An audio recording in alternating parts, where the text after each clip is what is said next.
Good evening, everybody. Back to Terra Invicta today. I'm going to take a second here to make sure that everything is properly tagged up and ready to go before jumping in. I will say, as far as the streams are concerned, on the housekeeping side, I am quite aware of the fact that the new year has brought a lot of delayed starts. I'm not entirely happy with this, but it's kind of where I'm at. The biggest reason for this is that I've really been having a lot of trouble sleeping, and this is going to be particularly acute this week because I'm sure I'll be able to get my sleep in sort of in good shape, but it is now starting to eat into some of the commitments that I have. I've got a couple of deadlines coming up for some things that I agreed to do for people, and that is going to that's going to have a pretty big it's going to have a pretty big hit on my available time. I just noticed there's an update for Terra Invicta, so I'm downloading that now. I also noticed that there was an update to OBS, which I'm usually happy to see, but I know that there was a bit of trouble with the frame rate over a couple of weeks, so hopefully we won't see any repeats of those. Okay, Terra Invicta patch is ready to go. Actually, I normally do this for other games, so let's take a quick look at the patch notes. A large patch for Terra Invicta is going live on Steam. It is build 0.3.49. It has numerous bug fixes, balance updates, and UI and AI improvements. Saves from the current default build 0.3.35 should be compatible with the patch, and the build may repair some saves that can't load. Thanks to everyone who's provided feedback and bug reports via email, on our Discord, on our website forums, Reddit, and here. We can't always respond to everything, but we are monitoring those as best we can. There's still plenty more to do. We're working on ways to make the UI more efficient. In this patch is Army multi-region pathing and the ability to set a home port for your fleets, which will serve as a default destination if no other space objects are selected in the UI.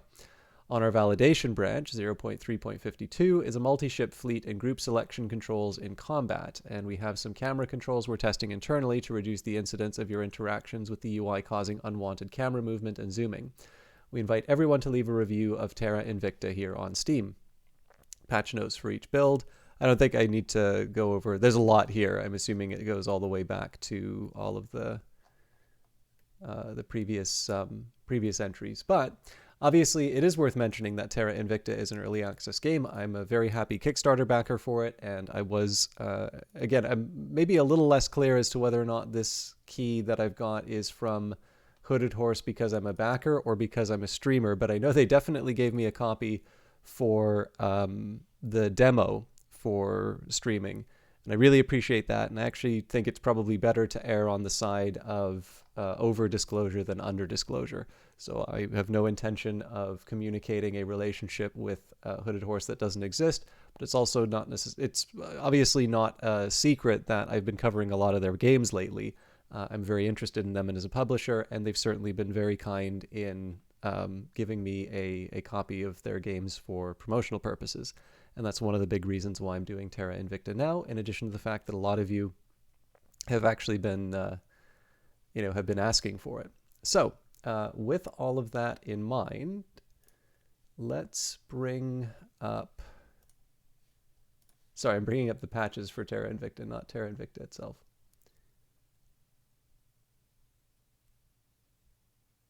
Where'd you go? There we go.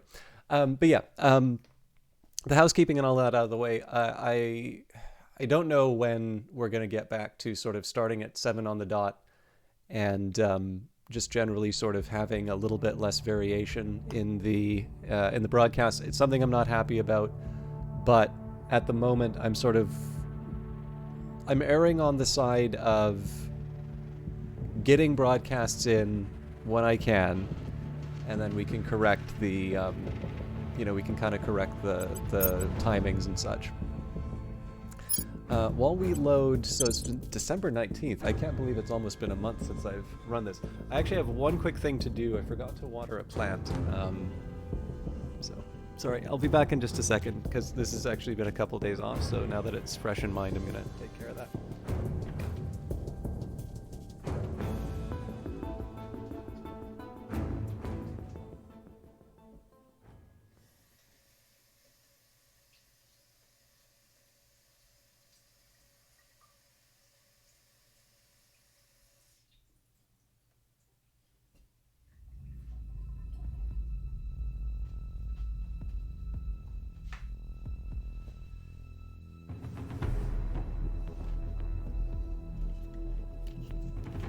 All right, made it back in time. So, we spent a lot of time kind of correcting the playthrough in... Oh, sorry, there's one more thing I need to get. I actually had my tablet with all my notes, and I specifically went out of my way to make sure all of that stuff was charged for the stream. So, one more second.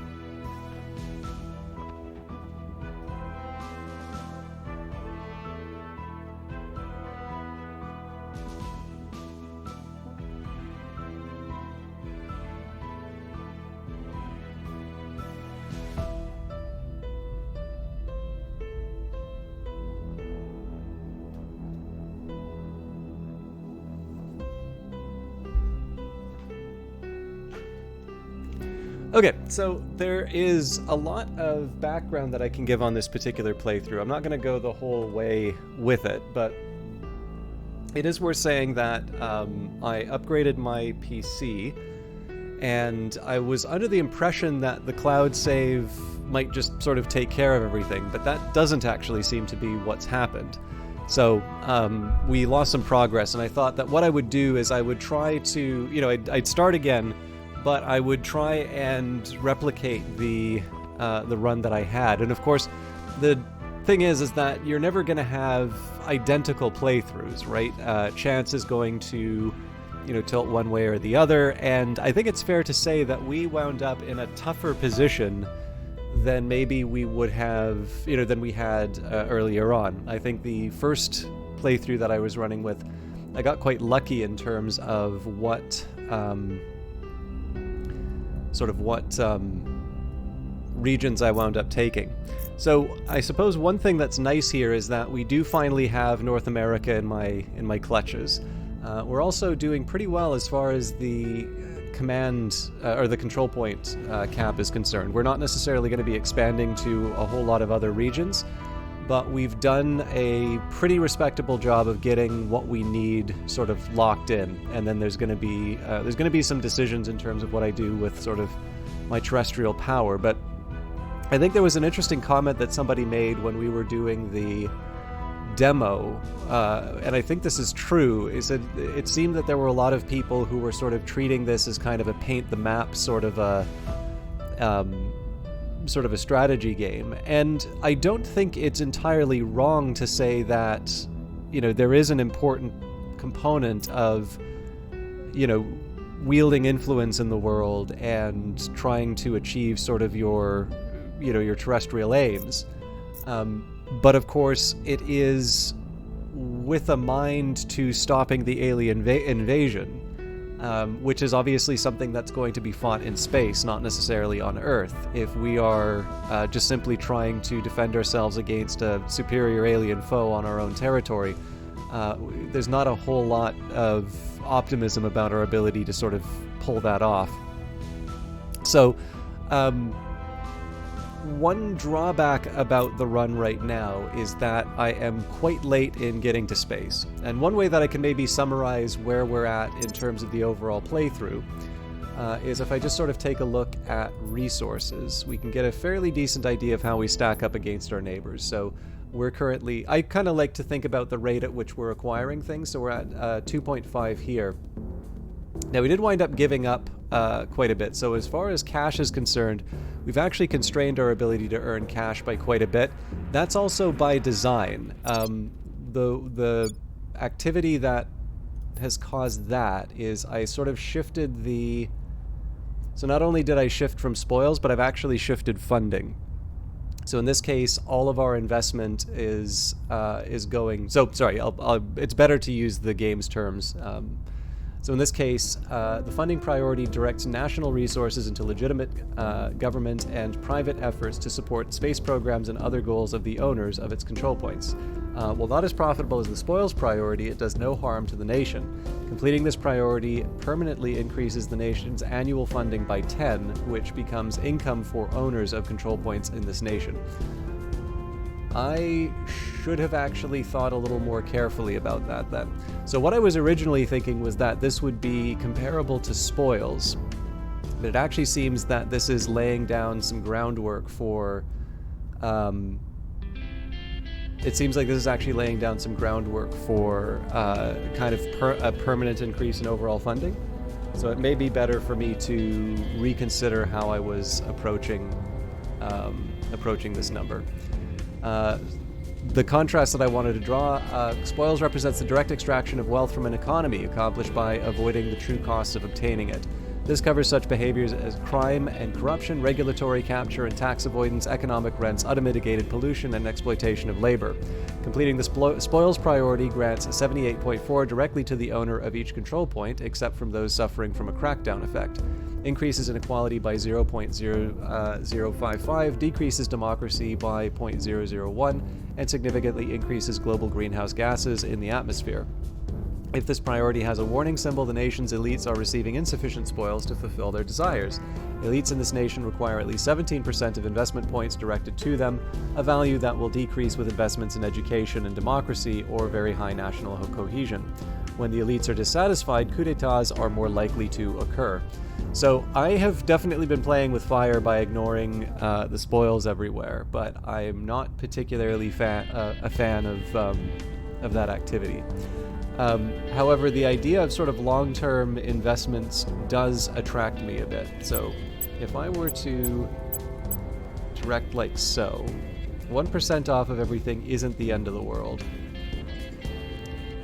And I think I'm going to...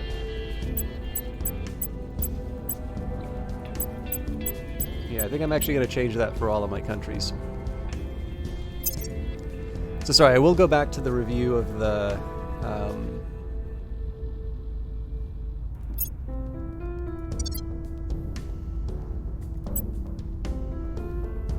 I will go back to the review of the position that I'm in, but I actually want to clarify.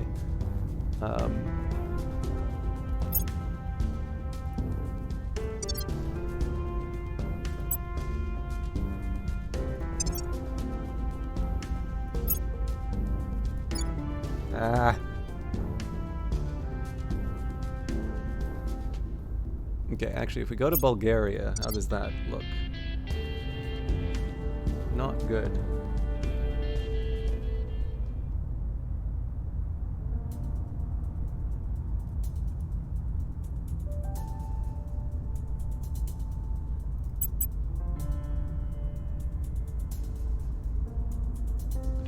Okay, you know what I think I'm going to do? Let's... No. I should do this the way that I was originally.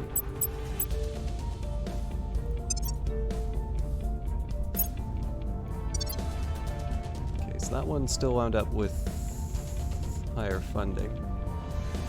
I'm actually wondering...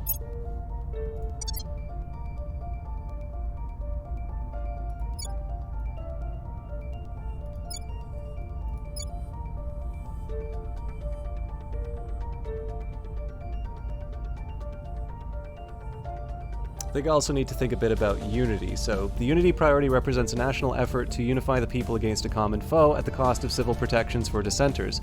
Investing in the unity priority will increase cohesion by 0.0541 and decrease the government score by 0.001. It will also shift public opinion towards factions with control points in the region. This priority is less effective in nations with higher education levels. So, we are very fractured right now, which is why we're investing heavily in this, but I think once we wind up in the middle value, so cohesion is worth doing a review of. So cohesion, absent usual circumstances, cohesion in this nation will change by plus 0.1 per month if it reaches a rest value of 2. If cohesion is 0, unrest rises more rapidly. A nation's cohesion represents the level of unity or conflict among the people of this nation. This includes cultural, ideological, ethnic, and religious similarities and differences. High values describe a unified society that brooks little deviation or dissent. Middle values represent a diverse society that has both internal conflict and a healthy creative counterculture. Middle-low values represent a high degree of political polarization, and the lowest values mean that the nation's people are fragmented and even tribal. High values keep unrest in check and increase the nation's ability to resist occupation, while middle values provide a bonus to national research production, representing a robust, if messy, marketplace of ideas. Low values will rapidly increase unrest. Cohesion is lowered by high inequality, anocracy having lots of regions or a large population, destruction of armies, and large differences between public opinion and the ideology of the control point owners. Cohesion is increased by autocracy and the unity priority, and by rivalries and wars with at least one nation when at least one nation not involved is not a democracy. Having a high democracy score pulls cohesion toward a middle value. Sorry, my mic stand is a little wobbly right now.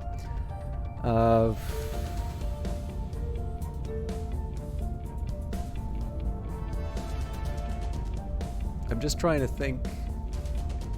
I believe this is on a scale of 10. I figure China and North Korea probably have yeah. So we want to move towards 5 if we can, so we're going to be investing in unity for a while.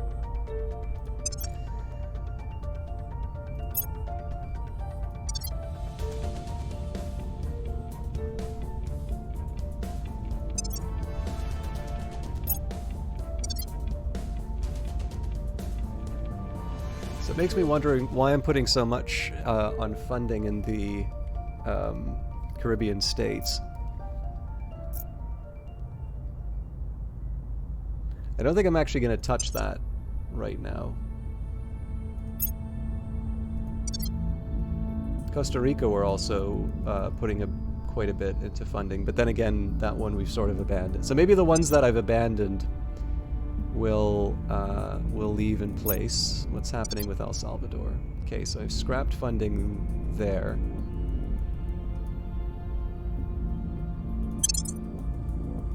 Okay, so I've actually got a way that I can simplify this. If you are, if you're somebody I've abandoned, I'm going to put you back to the My Resist template. And if you're someone I'm hanging on to,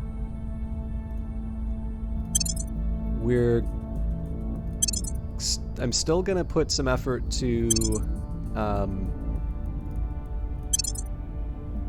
I'm still going to put some effort towards changing around the numbers, but that's going to be viewed in relation to where my overall scores are going. So, okay, so back to the Intel screen. So yeah, we're generating quite a bit less in terms of cash, and that was a bit of a choice on my part, but once I read the tooltip for funding, I've decided, okay, there's a little bit more to this story, and I want to follow up on that. Now, as far as points generation is concerned, 3.8 on influence. So the one contender here would be the Academy, but for everyone else, we're about double or more. Ops is probably the most difficult to generate, and in this we're doing very well compared to our peers, almost 3 times. In this case, the initiative is the next highest. They're at 0.34. Now, boost income is going to be something that's very important, and this is kind of where there's a bit of a disappointment for me, because we've put so much effort into getting the United States, good space flight program, lots of science, so on and so forth. And then we take a look at the servants, and we actually see that they're generating more boost than us. Project Exodus, we can sort of see why that might be true, because they focus a lot on that boost income. But yeah, in terms of boost, we're kind of tied for second to last place with Humanity First and the Initiative, and that's really not a great place to be. Now, the nice news is that as an overall fraction, it's not huge, but it is definitely something that I want to be paying attention to, because boost is ultimately going to be how I'm able to accomplish a lot of these space objectives that I have. So this is something I'm going to want to put some thought towards, and I think this is probably the reason why I was pulling back on some funding over time. Mission control. So this is nice because this is sort of my ability to manage stuff inside of space, and in that I think I'm doing very, very well. We should be the largest. Humanity First, who we consider an ally, is sort of the next closest to us. Everybody else is quite far away. Now, science is the one thing that we can be very proud of. If you look, we're just absolutely dominating everyone else. And in fact, that will eventually be reflected in terms of some of the science choices that we're making. And that was, again, that big reason why I was focusing so much on the United States. But we do want to make sure that we're sort of preserving those numbers as well. Finally, in terms of control points, so this is as much of an indictment of me as it is an advantage. So in this sense here, this is a statement saying, okay, so this is what you control in the world. You know, your ability to sort of manage a large number of nations is reflected in this number here. Our cap is considerably higher than our rivals, although it is worth mentioning that the servants are the next highest, and we would kind of consider those to be our most intense rival. There is, however, one big worry that I have, and that is if I have so much more in terms of control points, that should be reflected in the resources that I'm gaining. And the fact that I am very far behind on funding and that I am not the top in terms of boost suggests that maybe how I've been spending my control points hasn't been as efficient as it otherwise could be. So that's probably the big, that's kind of the big warning signal to me right now in terms of what I might have done wrong. So I'm going to spend one more second here. So we've taken care of essentially anybody who has a custom on it needs a quick peek. So again, I think we are going to spend some effort in terms of investing on funding. I think putting the points into... Ooh, that fragmented does not look good. And it's falling.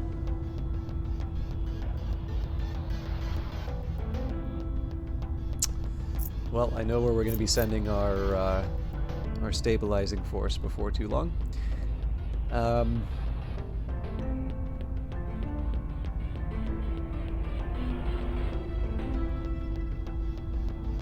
still want to be investing in knowledge.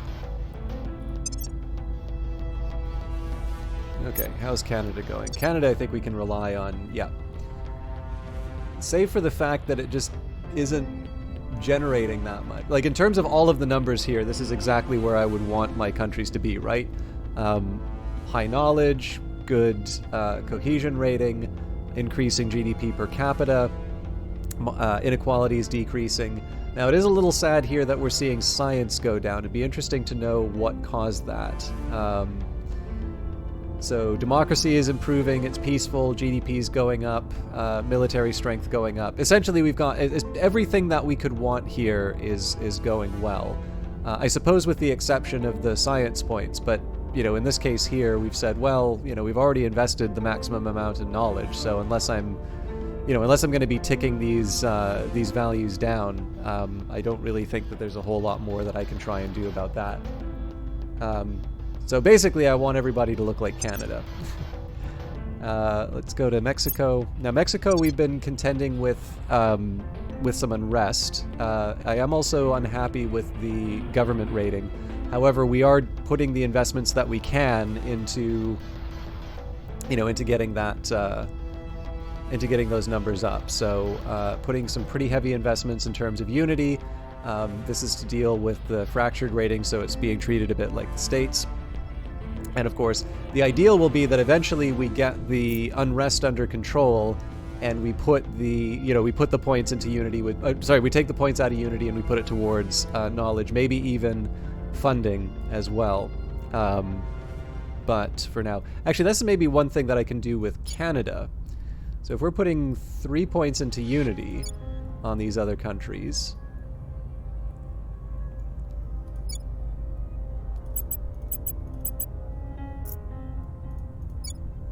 That's how I'm going to do it. We pull back on the other things.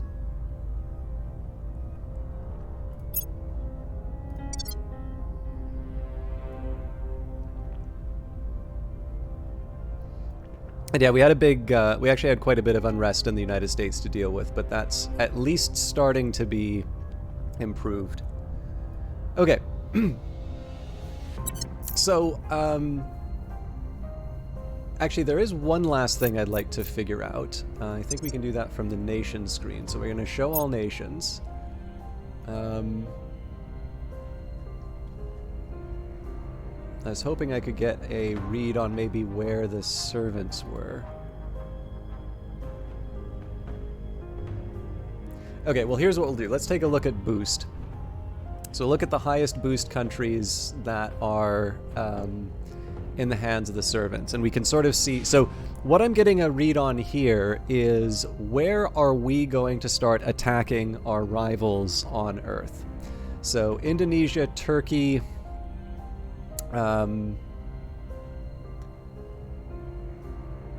France, Italy, Japan... Should actually maybe start writing these down. Are you kidding? Sorry, I gotta get one more item.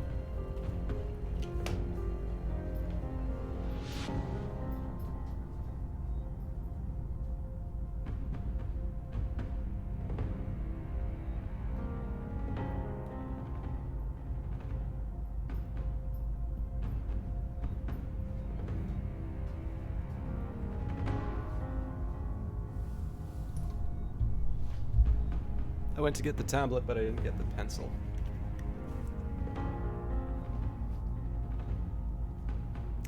But yeah, so what I want to kind of do here is come up with my my best bets in terms of where I want to start hitting the enemy. So.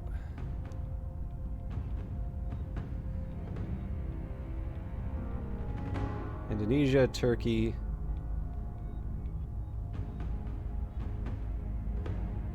I want to be careful about France because that is currently in Humanity First's hands. Italy, Japan. And I mean, it makes sense that they've hardened a bunch of those locations. Saudi Arabia. Yeah. So I'm not expecting miracles on this, but it would be good for me to at least get an idea of if I have an opportunity, this is where I'm going to target things. Now, I'd already made some notes about where I want to go for Mars.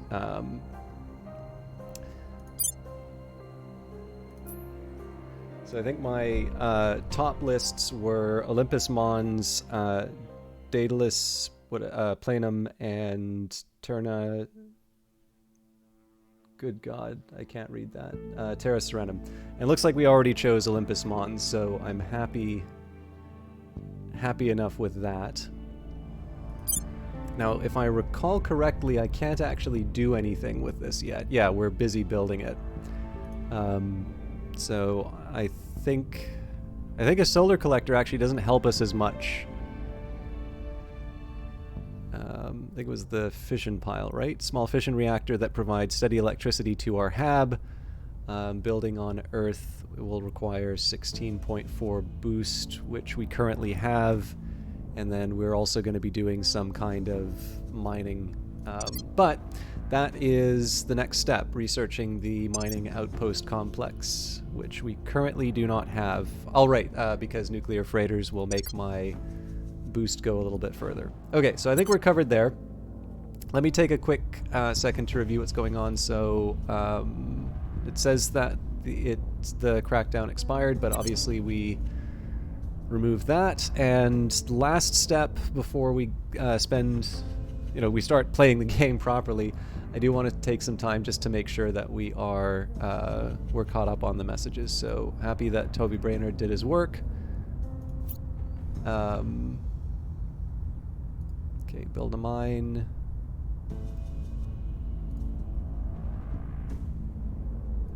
Okay, alliance is ending.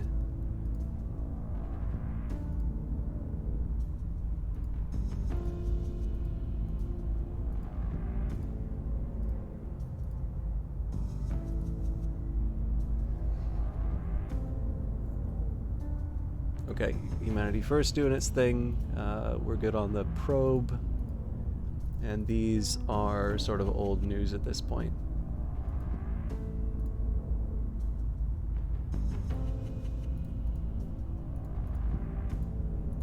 Okay, so let's see if we can get at least... I don't know how realistic it is for us to expect to get the space mining operations up, but let's try and make some meaningful progress to that today. And hopefully we can maybe start causing some inconvenience for the rival groups as well. I've learned the lesson. I do not want to be touching any of this stuff until the game is paused. I might even be able to afford to get away with a 4.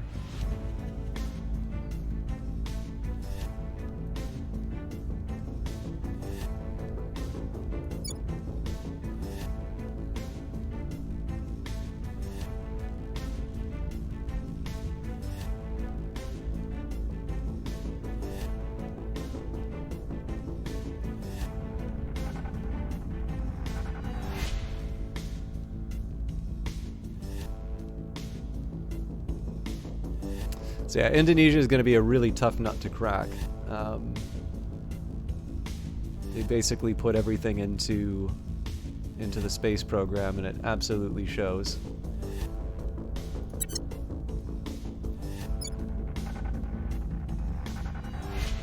That's amazing. So Indonesia has basically built a space program nearly comparable to the United States.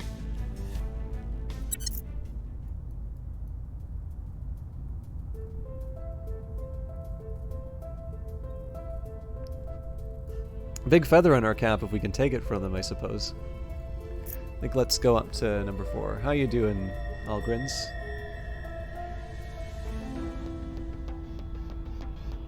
We're winning their hearts and minds. Order is returning. Public sentiment is increasingly with us.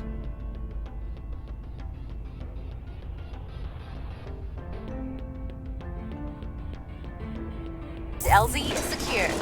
Our assault on the alien life forms in the Khartoum region was a complete success. We estimate we reduced the alien flora and fauna in this region by 47%, but it's likely that some remains.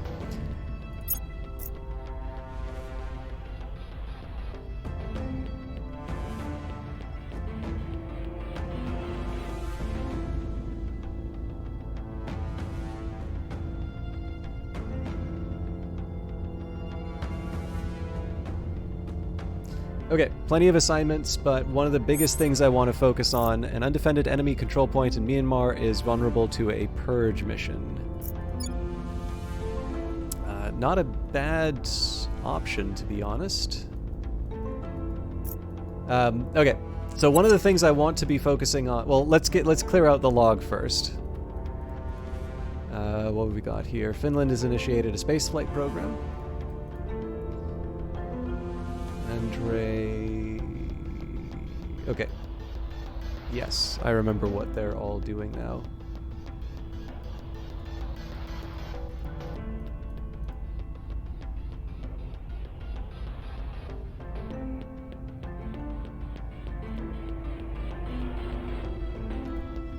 Okay, so I like the idea of continuing to use Toby to boost the United States. I think that's going to help us out for most of the activities that we want. Standing by. Now, the question here about Andre, essentially, the role that I've said for these guys is this. Until we're at... Essentially what I want to do is I want to be at least 50% opinion in the regions that I can control, and then we sort of move on to the next one. And then we're going to interleave that where we can with stability missions as well. There's going to be a few crisis areas like the United States and Mexico where I'm going to take some extra time and get that stability in place earlier. But that's the overall plan. I'm actually really tired and kind of stressed out, but I'm happy to be streaming, so I just want to try and get the start times a little bit more focused. Similar story with Honduras. Now, one thing that's kind of nice is I can sort of take a look at what's going on, right? So Guatemala currently in civil war. You know, I've got to stop this. But for now, actually, I mean, maybe what we do here.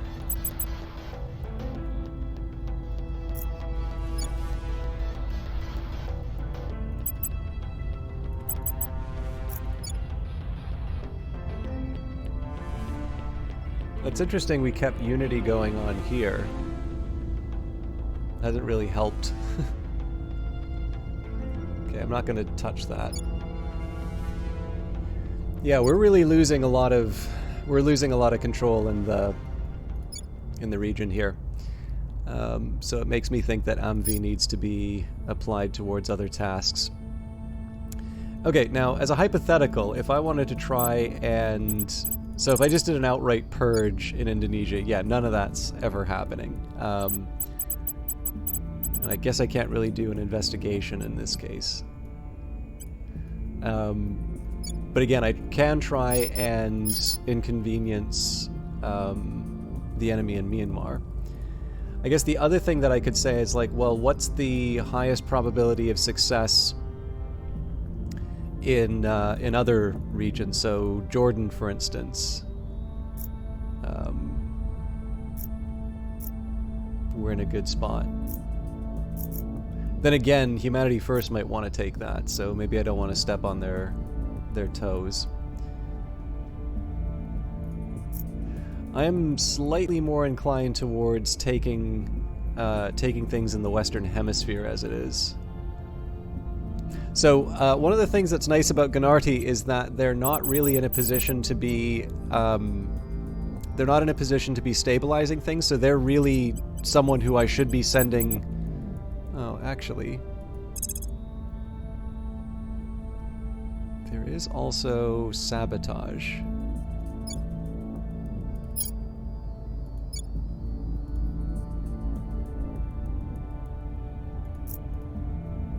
Yeah, but no chance of that actually happening. Yeah, in this case, I think probably what I want. I'm just going to keep them as a pretty standard offensive unit. Terminating the opposition. Okay, so Ready to go. AMV.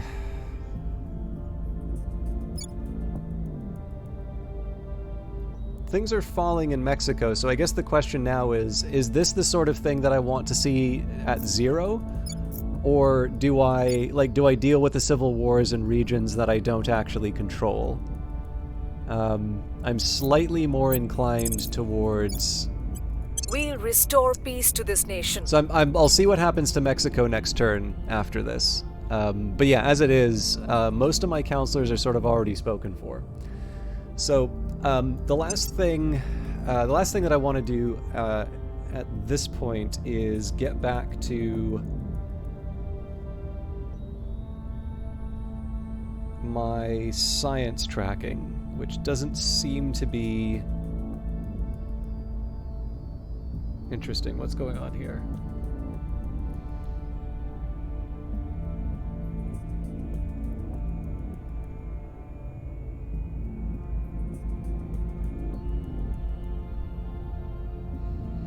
I've got a bunch of numbers recorded, but it doesn't seem to relate to anything. So I'm going to take a second here and just erase that, and we can move on. If any of you happen to have an Apple Pencil, one detail that I would love to know more about is it seems like it's not registering my horizontal, like when I hold it flat, normally that increases the size of the icon, and that doesn't seem to be happening anymore. And I'd really like it if it did, because it makes this it makes the erasing a little bit easier. Okay, so this is a bit of a shame because it looks like we're in a race with it looks like we're actually in a race with the Protectorate and we might lose. But here's what we're gonna do. So add Astra. So the Protectorate is currently at 1167. Resistance is currently at 965. This is on May 1st.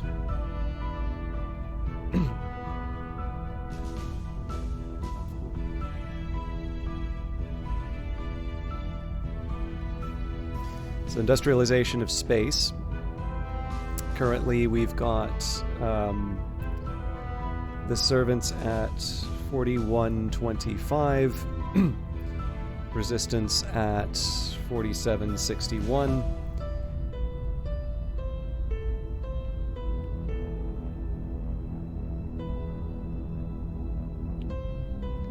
And then finally, terrestrial military science, which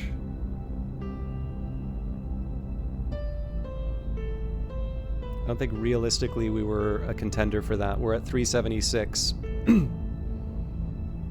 And Humanity First is 1599.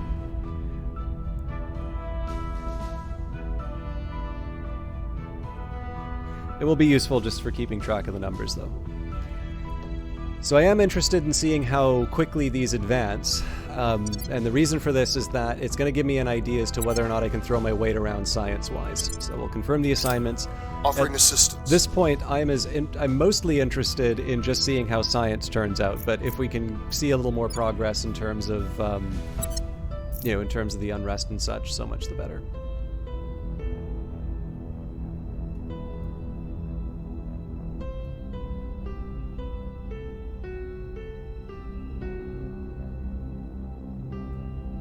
We've moved the needle.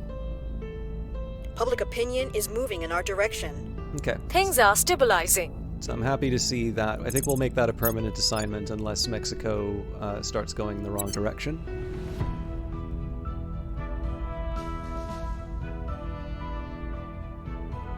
Unification. The European Union, under the control of Humanity First and Georgia, have decided to merge into a single nation.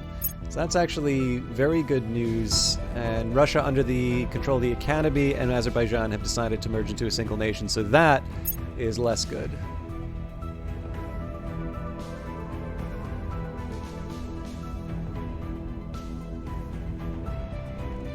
The biggest worry here is that at some point it's probably going to mean that We're in Kazakhstan, control here. Kazakhstan falls into the hands of the Academy, which is more sympathetic to the aliens. Okay, happy that we were able to take Argentina out of enemy hands. However, we're going to Since hit it. humanity's earliest days, we have marveled at the mystery above our heads. With childlike wonder we strove to understand it, yet still its truths elude us. So now, we must go forth, into the mystery. Director Khalid al-Ashgar, letter to his father. So unfortunately, we're not going to get a firm number on Ad Astra. Well, maybe we can get lucky. Yeah, no, the numbers are reset. So my race there, unfortunately, didn't turn out. Okay, scientists around the world have gained a full understanding of Ad Astra. The Protectorate contributed the most to the effort and has selected augmented reality as a new direction for global research. The march of technological progress alone cannot transform a species. We must dramatically further our ambitions too. If humanity is to truly ascend, our entire culture must actively pursue a future far beyond Earth's atmosphere. Even our education systems should be built around this, teaching our children not only the history of space travel, but also its boundless future. If science and mathematics are introduced early and emphasized often, the human race will, in time, no longer see space as the final frontier, but merely the next of many. So overall, these are not necessarily bad upgrades to wind up with. Do you want to take a look here? So augmented reality, completion of this may unlock technologies, augmented learning, combat training, cybernetic space research. Okay. Yeah, not much to be said about this. I probably want to realign my... Probably want to realign my priorities. I thought I said to abandon it.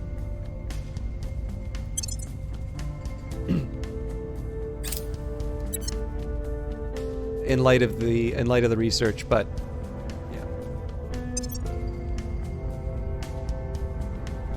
Okay, so we're contributing about twice as much as our rivals at this point. So here's what we're gonna do. The biggest priority for me right now, so I'm in a tough spot in the sense that it would be nice to... So obviously it's nice to dominate the global research agenda. Some tasks it's better to research faster than others. Which, you know, again, means you're going to want to pour a lot of research into different techs. However, it's also true that I want to put some investment in my existing, my council engineering. So, augmented reality. So the Protectorate's got 8. I'm on 13. Okay, so we're on to May 16th.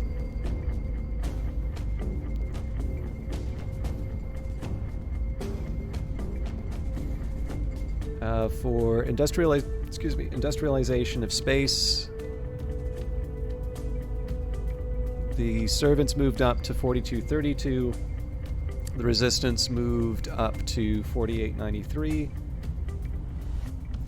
So what matters, of course, is the difference between these two numbers.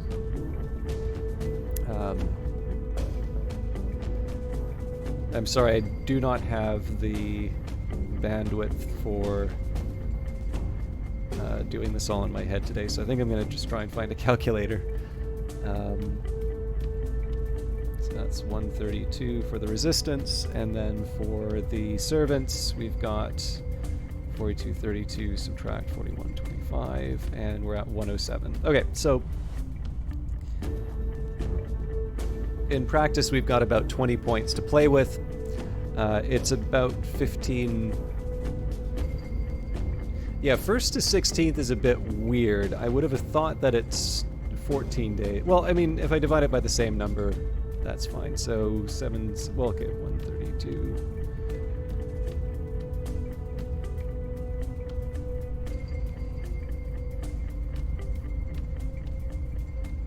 Okay, so apparently it really is 16 days. That number still doesn't match, though. It's probably because Toby's improvement to my science isn't being counted.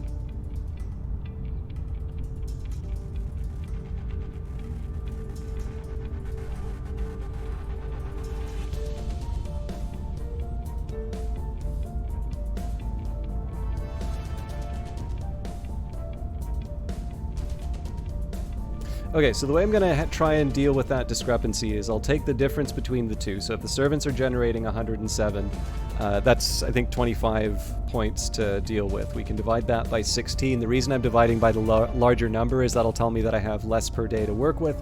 So that implies I have 1.56 to play with, which means that if I can augment the research a little bit further, so if I can, let's say if I can get this number down to 5 and I can use it to, put more points towards, say, Xenoflora defoliants, so much the better for me, right?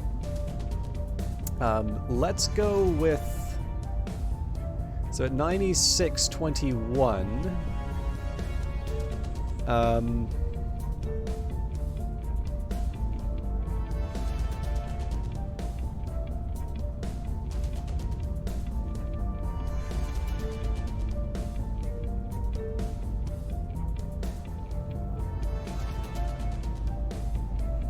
got 3.7 to deal with there, so maybe we can take that down to a 6.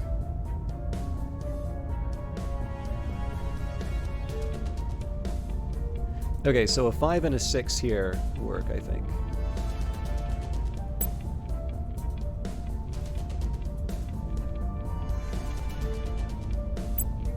Okay, that's not good enough.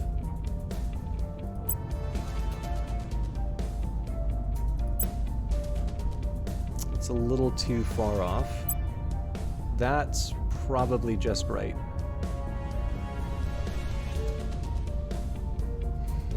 So it's weird, right? Because, like, Xenoflora defoliants is maybe not the highest priority for me right now. Arguably, industrialization of space is something that I want a bit faster.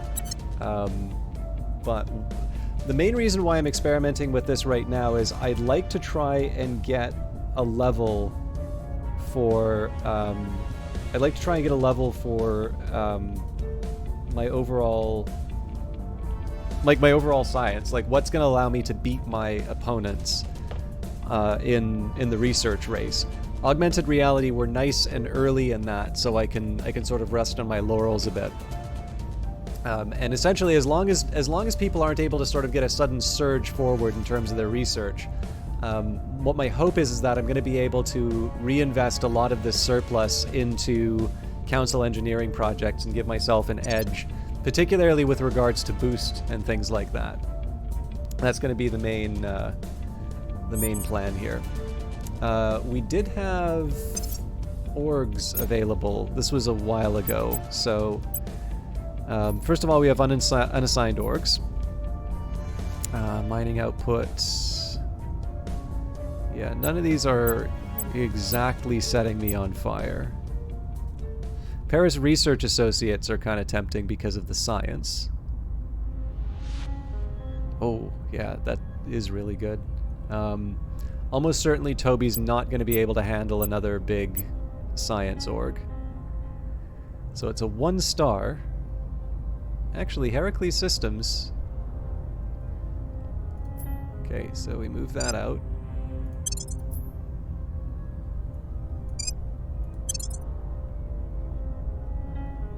If I could do something to get us some extra money, that would be nice.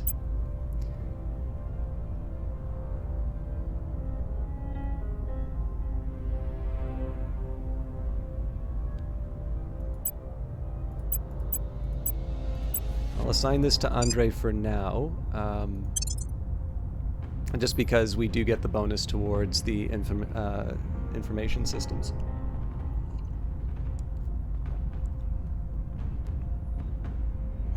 So if we had someone in Brazil, we might be able to make some money out of that. Yeah, for now I think we'll settle for what we've got. There's definitely improvements I can make as far as overall orgs are concerned, but I think our main worries have more or less been handled. I also haven't taken a look at augmenting people yet. I think we're at a point where we're basically spending 20 for everyone, but it's better not to assume.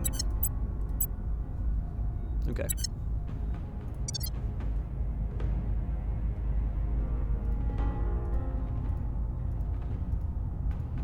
I really wish I could make better use of this. So there's two big complaints I have about this, which is number one, at any meaningful speed, I find that it is more likely for me to get rid of information that just recently popped in than it is for me to get rid of things that aren't important.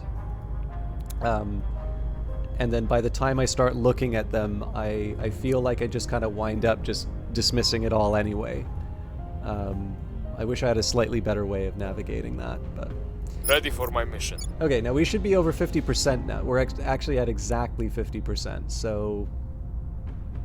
I think I'm going to do one more. Just the decision rule is going to be once we go past 50%. We are going to go aggressive on...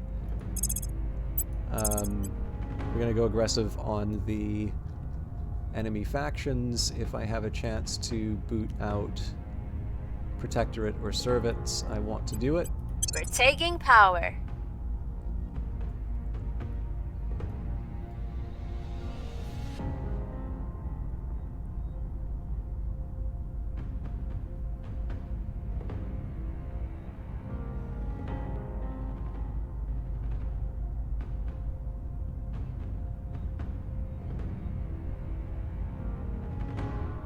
Sorry, just 1 second.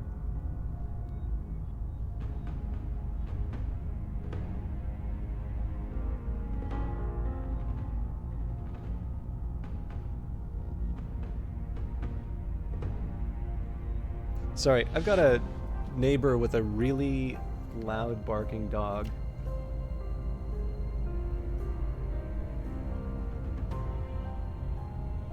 I cannot believe this is still a problem. I never complain about stuff, but it was 2 days of really intense barking, So I finally said something to the people managing the property, and I said, I don't want to do a formal complaint. I feel like that's a pretty Reporting big, in. I feel like that's a pretty big escalation. And I would hope that the owner is just simply not aware of this. But it's exactly like it was a couple of days ago. And obviously this is in the context where I'm not getting any sleep, so having this dog wake me up is not my ideal of a not my ideal of a good time. My idea of a good time. And yeah, I don't know what to make. So they did say they were going to say, yeah, okay, we don't normally do that, but what you say makes sense, right? We should talk, let's talk it out first. But yeah, I think if they're not actually going to do anything about this, I don't know. I do not want to be the one that makes a pet anything but a source of happiness, but man, that is really inconsiderate, because it is almost 10 o'clock here, so basically that, by the bylaws, you should not be making loud noises. That's very discouraging. Alright.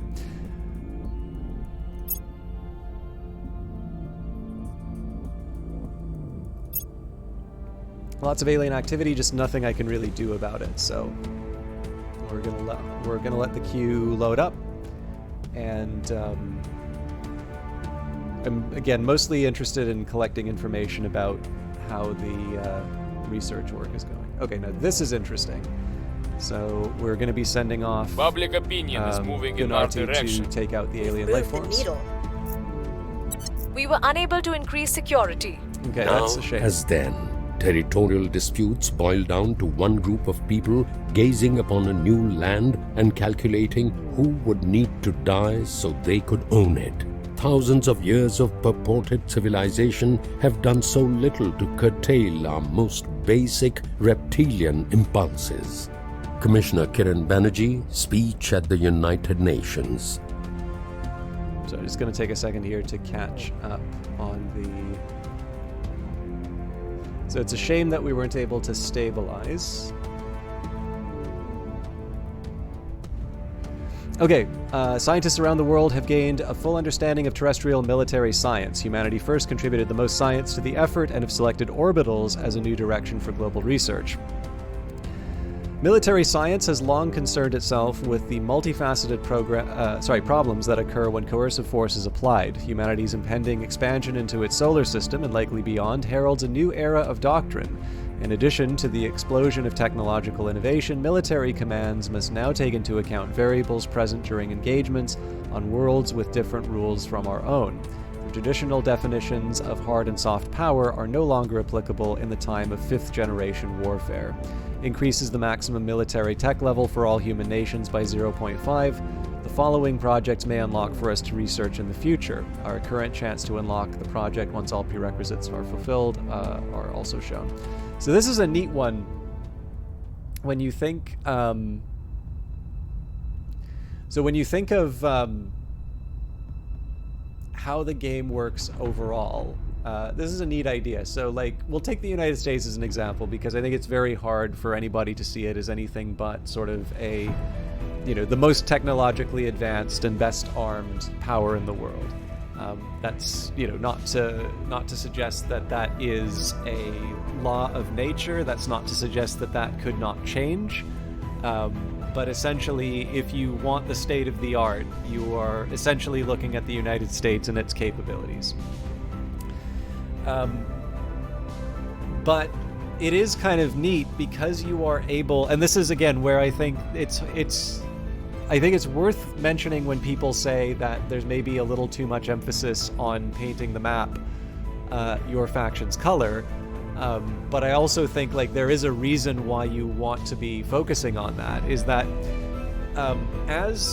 so thinking of technologies like terrestrial military science and such, you can be a leading military power, but depending on how you allocate the points, you may not necessarily stay one. So this is applied equally to all countries.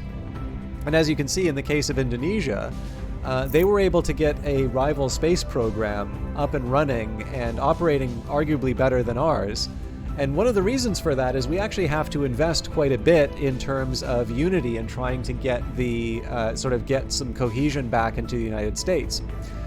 So it's kind of neat to just sort of see all of these different factors sort of pulling and pushing. And it's, again, because I've been spending, I mean, it's not just a gaming thing, but I have been spending a lot of time reading some more history and, just generally following my interests along these lines. One of my coworkers actually saw a photo of my library and commented on all the war stuff that was in there. But the one I've been reading right now is Making History by Richard Cohen, which has been very enjoyable. And obviously just being able to sort of think in these lines, and particularly in the case of Making History, which is very much about the people who write history. So I've just been on the earlier pages, so this is going to be sort of Herodotus, Thucydides, Suetonius, Tacitus, Polybus, these kinds of figures. And obviously it's going to move on. Like there's going to be, I'm pretty sure Marx is going to come up at some point. I saw him on the cover. There's journalism. There's basically it's as much about the people who are shaping our ideas of history as it is the actual descriptions of the events. But being able to think about this stuff and being able to sort of see, okay, yes, because there was this domestic problem, this caused the focus to be, directed in this spot, and that wound up having very profound consequences because, then down the road, X, Y, and Z happened. And you can sort of see that happening in the States, right? Like, ideally, if we were to have managed this nation in such a way that we didn't have this kind of unrest, I wouldn't need to be directing counselors towards towards getting it back in control. I wouldn't be redirecting funding towards unity. And I know I found out that the video was banned in a few regions because I had the Trudeau item. I think the CBC is quite protective of the rights that they have for that video. But you can definitely see how, if you wanted, you could sort of write your after action report for Terra Invicta, and you would sort of be able to write out the alternate history of this future conflict, if that happened to be where you were interested. And I talk about this a lot in this game, but it is something that I enjoy because, to me, some of my favorite strategy games usually have had a science fiction flavor, and it's, I think, because they're willing to go into a bit of a narrative. So Alpha Centauri is a wonderful game. Sid Meier's Civilization Beyond Earth, again, a truly fantastic game, which I feel did not get nearly enough credit for what it was doing. And both of these, in addition to being very good strategy games in their own right, are games that actually take the time to make you understand the consequences of some of the decisions that you wind up making. People have commented on how the different faction leaders in this game remind people of the faction leaders for Alpha Centauri. And of course, Alpha Centauri is a game that is divided by ideology, not necessarily divided by nation. And so it makes lots of sense for it to be that way. But I think the biggest thing that I like about it, so there's obviously a story that's going on. I mean, there's an open question right now in terms of the alien invasion, and one of the things that's neat about playing as the Resistance is you get to keep finding out how even worse the situation is than what you thought. You're learning a little bit more about the alien strategies and what they're doing, and presumably at some point we're going to find out why they're here and how they got here. But what I like the most about the narrative is not necessarily that it's going to be sitting down and telling a good yarn. I like that. I think it's a very good. I think it's interesting in its own right. But what I've always loved about these kinds of games, and what I think is really valuable, and maybe an underappreciated benefit of Terra Invicta for me, is that the narrative they've weaved is enough for me to sort of hang a bunch of other ideas on what's going on. So, for instance, in Civilization Beyond Earth, at the very end, I did the Supremacy Victory, which winds up being a very dark kind of science fiction ending, depending on your preferences for certain certain directions where humanity goes. And part of that was because it was very late at night, and I was just trying to wrap up my play session, and so I wasn't paying as close attention in terms of where some of my actions were going. And the reason why I'm taking the time to talk about this is that when I most recently played Civilization Beyond Earth, I knew the consequences of a Supremacy Victory, and I knew that was not what I wanted the ending to be. And so when the AI kind of figures out, oh, he's about to win the game, let's all declare war, and you've got these legions of supremacy troops kind of coming in as I've opened the gate and I'm trying to find a new home for humanity.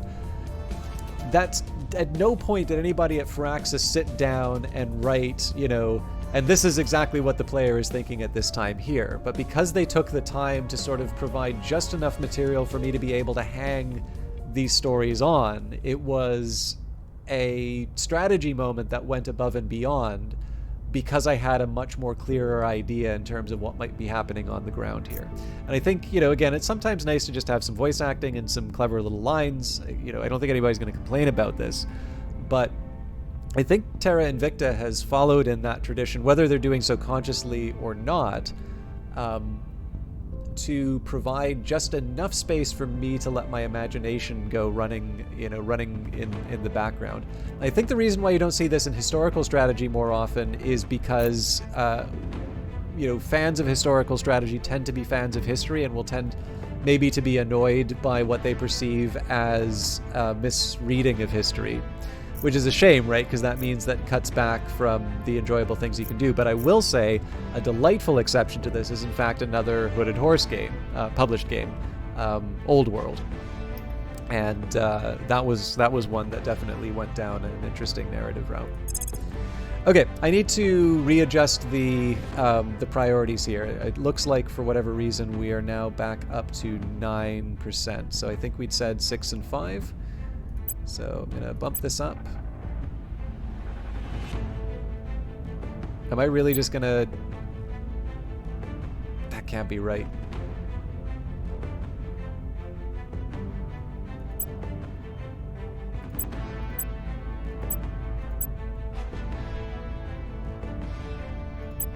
Okay, that doesn't do the trick.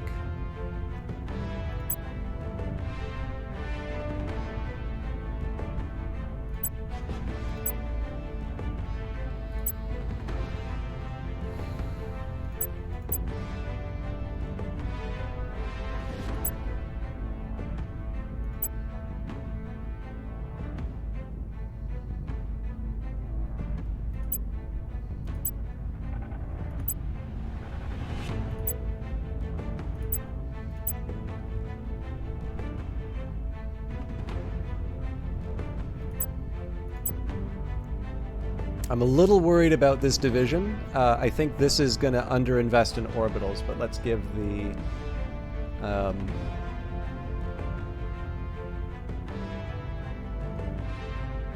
I think I'm going to give this a shot. Obviously, we're not going to know the state of the world until we experiment with it for a little bit.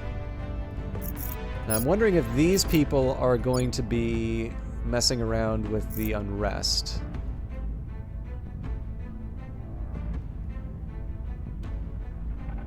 We're now able to undertake the Composite Armor Project, allows the construction of the following ship components composite armor.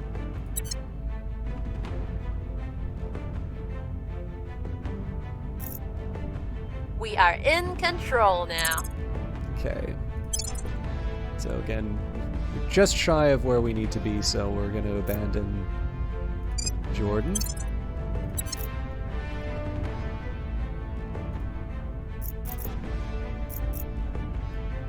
Okay, oh yeah, no, there's more than one. Okay, that's actually going to be a problem.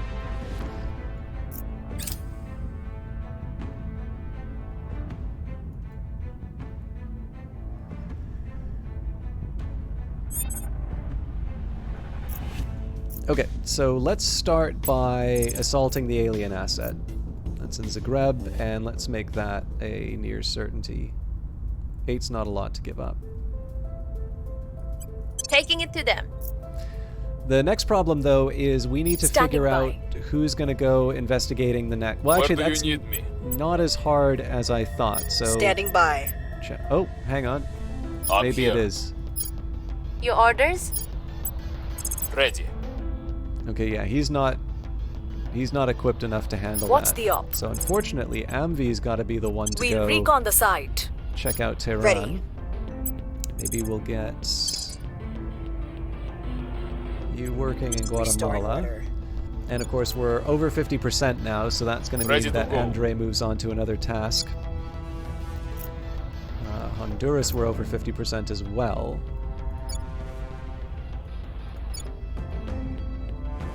But for some reason, we have lost quite a bit of support in the United States. Making our case. So we're definitely going to work on that. Okay, now, one of the most important tasks. We're going to... Again, I just need to try and figure out my...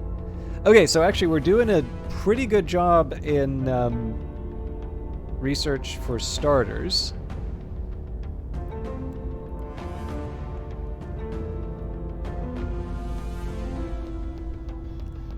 So for augmented reality, we are at 161. Oops.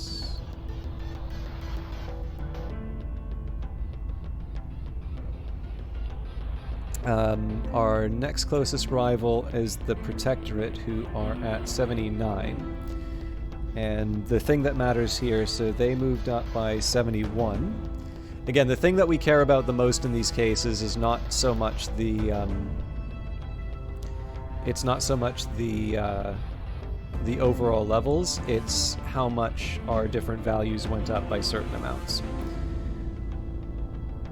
So in this case here, we went up by 148 over the same period, which means that we're actually pretty heavily over-investing in what we should be. So at 77, that's a difference of 77, it looks like. If we divide that over, I guess that would be 15 days.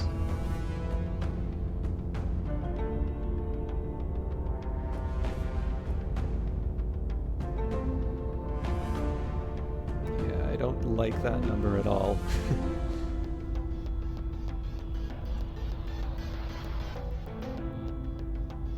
Then I'm going to leave that where it is. Now, what's maybe a little bit more interesting to me is the industry number.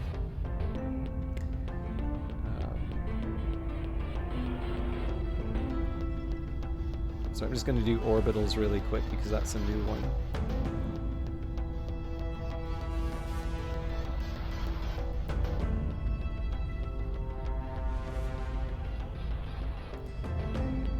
So for that, our closest rival is Exodus at 23, Resistance at 38. So we still, even at this fairly low level, we actually do seem to be dominating. So the big question now is, what does the industry number look like? So we've got 4370 for the servants. We've got 5,002 for resistance. And again, we were kind of monkeying around with these numbers, so I got to be careful. This is one of the reasons why I'm spending all this time calculating all of this. So we're at plus 109 for the resistance, which is better than what the servants were doing previously. So 4370 for... Okay, so this is interesting. It actually looks like the servants beat us by about 29 points this time around. Now, We have about 200 and change in terms of an advantage. I think what this is going to translate to, though, is I'm probably going to pull back a bit on my council engineering projects. I'm not going to do that right away because I want to see how sort of a full turn of all of this goes. In fact, I'm running out of space on my record here, so we're going to start another one. And this time I'm going to say, so research. I'm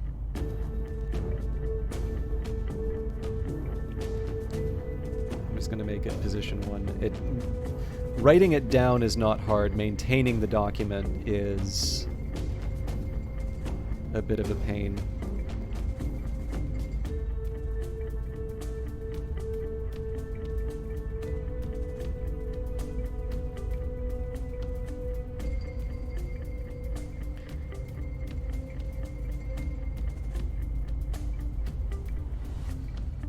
Okay, so 161 compared to 79.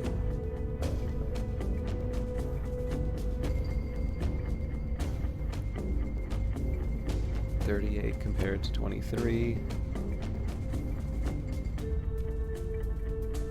5,002 compared to 4370.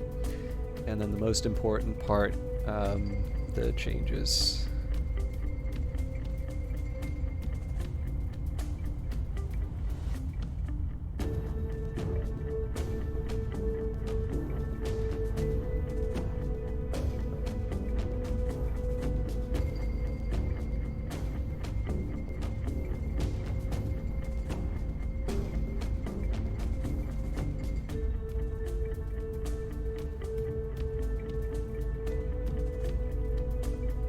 The reason why I want to keep a pretty good log of the changes is that I've got essentially what I want to keep track of is if it looks like the AI has suddenly put more investment into an area, like basically if it looks like they're making a move on a particular area, I want to clamp down on that right away, particularly when we get close to the end of the research, because if I don't, they're possibly going to be able to snatch away the accomplishment. But I think we're good. We're good there. I have what I need for the different tasks that I'm doing. Essentially, Toby is out of sort of out of the running for most activities now, and that's because the advantage that they're giving by advising the United States is so dominant. I sort of want to maintain. I want to maintain that position. What I should have done was taken a look at organizations. Again, there's the temptation to try and get some money, but I think we're just going to let the natural course of events. I will help them. Take care of that.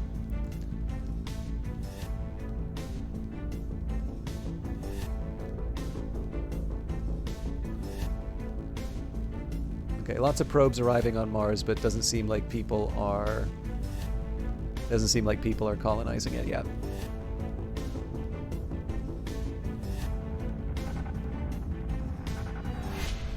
A secure communication from Andrei Manatov. I have increased popular support for the resistance in the United States of America. Our public support here has changed by 4%. It now stands at 61. Okay, so clearly I was looking at the wrong screen. Order is returning. But I'll live with that. I'm gonna hit continue on this because I may change my assignment. But I'm happy that Guatemala is falling. Unfortunately, unrest is rising in Mexico and the United States.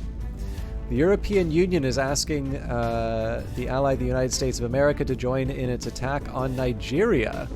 Shall we accept?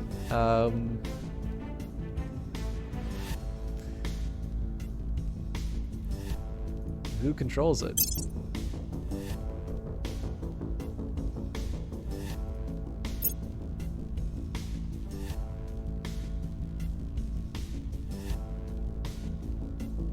Nobody, really.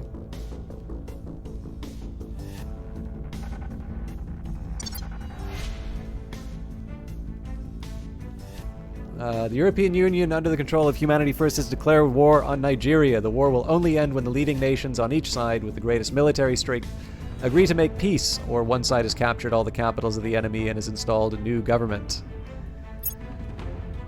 So this may help our unification. Russia, under the control of the Academy, and Armenia have decided to merge into a single nation. So, there's one big reason why I wanted to try this, and that is we have military resources, and we haven't really been using them.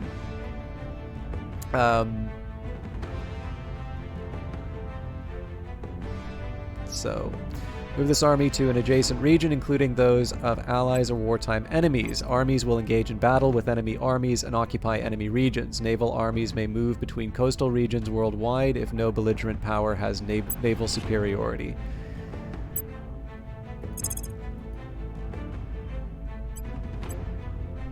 Okay, so let's try a deployment to Lagos. I figure this is the nice sort of foundation for when we actually need to use the army for something real.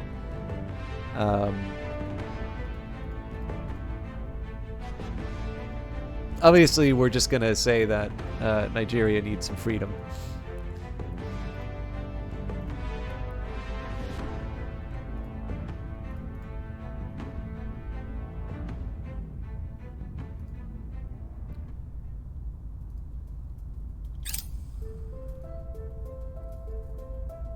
Score 1 for the good guys. Alright, our assault on alien life forms in the Zagreb region was successful. We estimate we reduced alien flora and fauna in this region by 38%, but it's likely that some remains.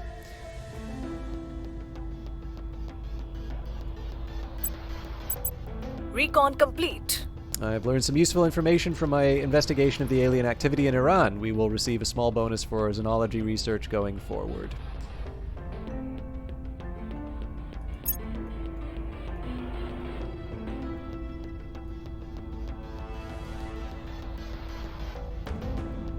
Okay, project complete, nuclear freighters. We have completed the nuclear freighters project. Nuclear-powered haulers accelerate delivery of HAB modules by 18% and reduces the boost use for sending material from Earth to beyond low Earth orbit. So that's basically laying the groundwork for our mining operations on Mars. Now it's pretty clear here. This is one of our top priorities. The outpost mining complex. This is going to be what allows us to get mining operations underway on Mars. So allows the objective research. The outpost mining complex project allows the construction of the following HAB modules. Outpost mining complex. That's going to cost us. Doesn't actually say.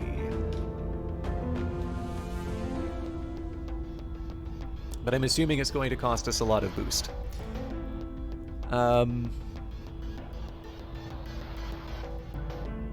There is also solid core fission reactor, but that's for excuse me. That's for the ship, so I think we're okay there. But yeah, so I think in this case we do the outpost mining complex. We might be able to pull back our research priority on that a little bit. But I want to see where we're sitting in terms of global research first.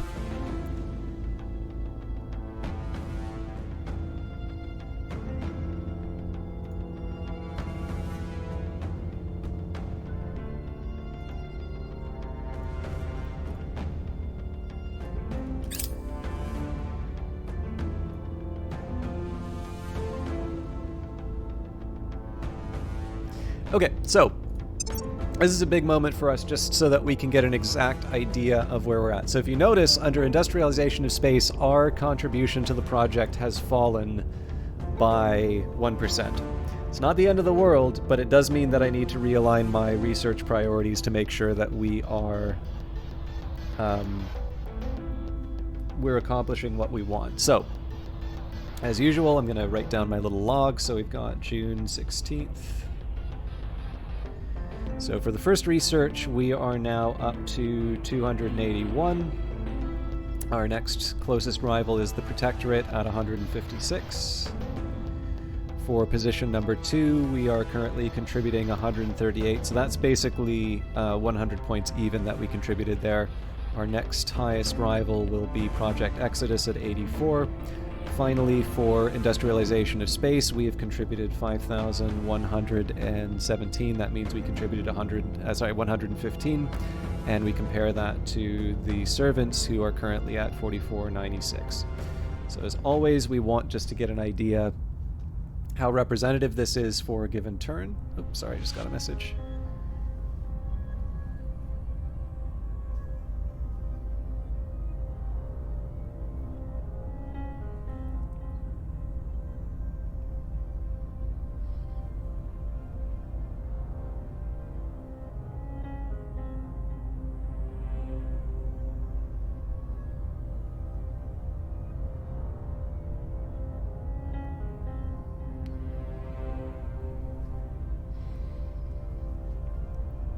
Okay.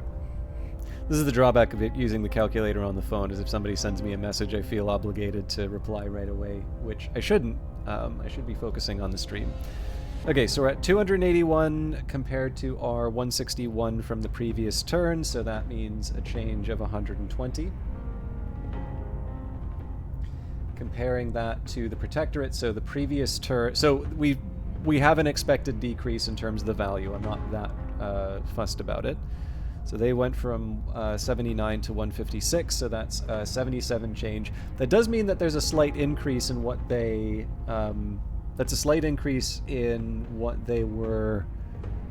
they were doing in the previous turn, but that's... Like, we still have about a 50-point advantage in terms of the...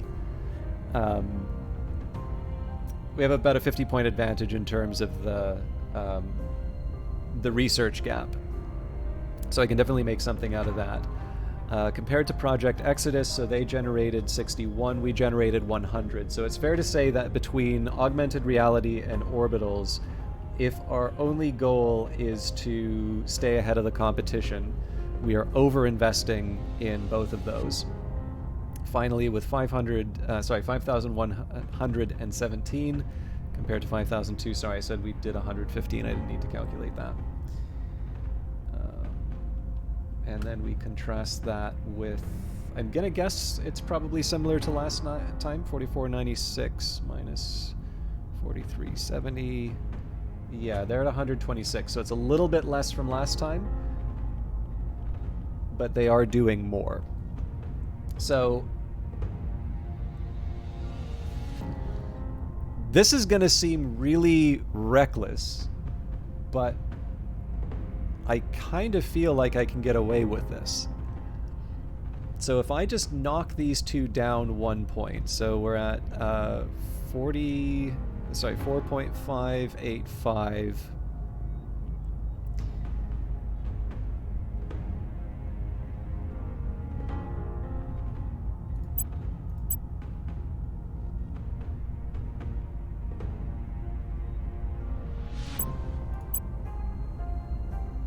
So if we multiply that over 16 days, that's a loss of 29.3. But because the gap between me and Project Exodus is 40 points, we can afford that. And then we do the same exercise here. So we're 5476.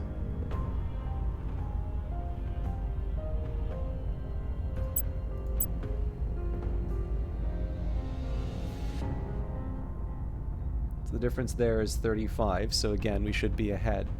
Now, the only question that I have is, am I going to get enough from the industrialization of space?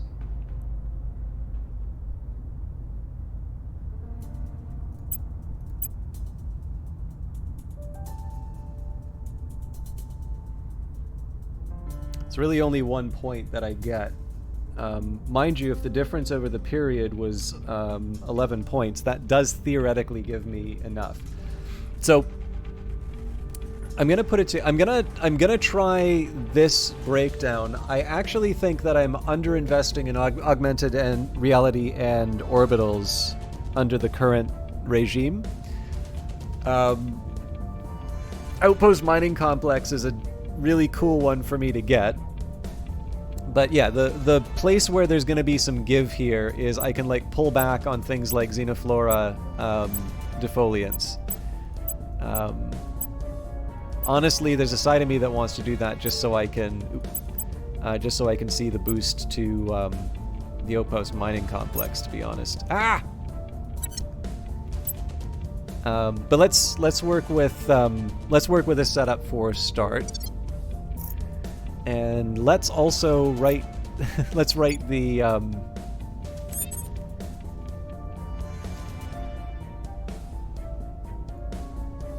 yeah, defend interests actually wouldn't be the worst thing in the world for me to be doing right now. Where do you need me? Okay, Gunarti is not equipped for bringing peace, so we're just gonna find a nice big target to purge.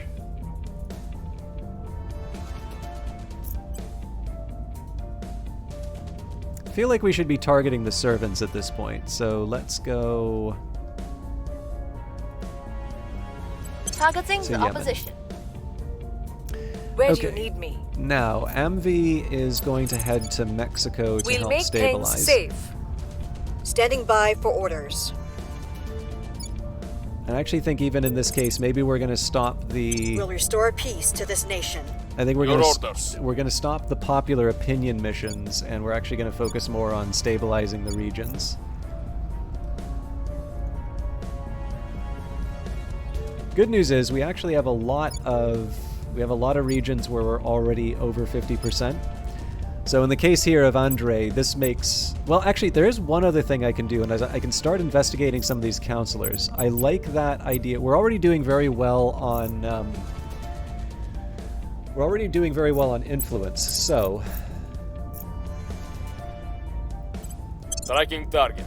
I think it would be nice to start knowing who's showing up in my different regions trying to cause trouble, because I think that's going to be giving me some ideas in terms of where these... That's so wild. This was at 60-something% not too long ago. Anyways, I'm going to confirm the assignments because I think that is a... I think that number is going to change.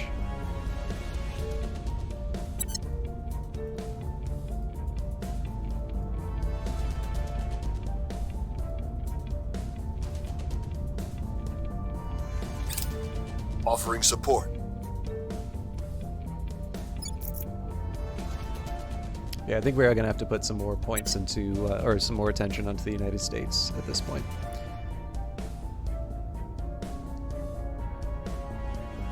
We've got some intel on our target. Okay, we've improved our knowledge about Lemira, is it Nungu?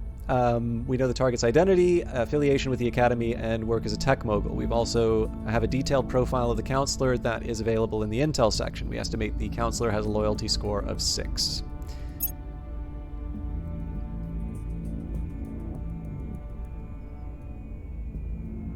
Violence is abating. Okay, that's a permanent assignment until we can get that lower. Things are stabilizing. Another permanent assignment.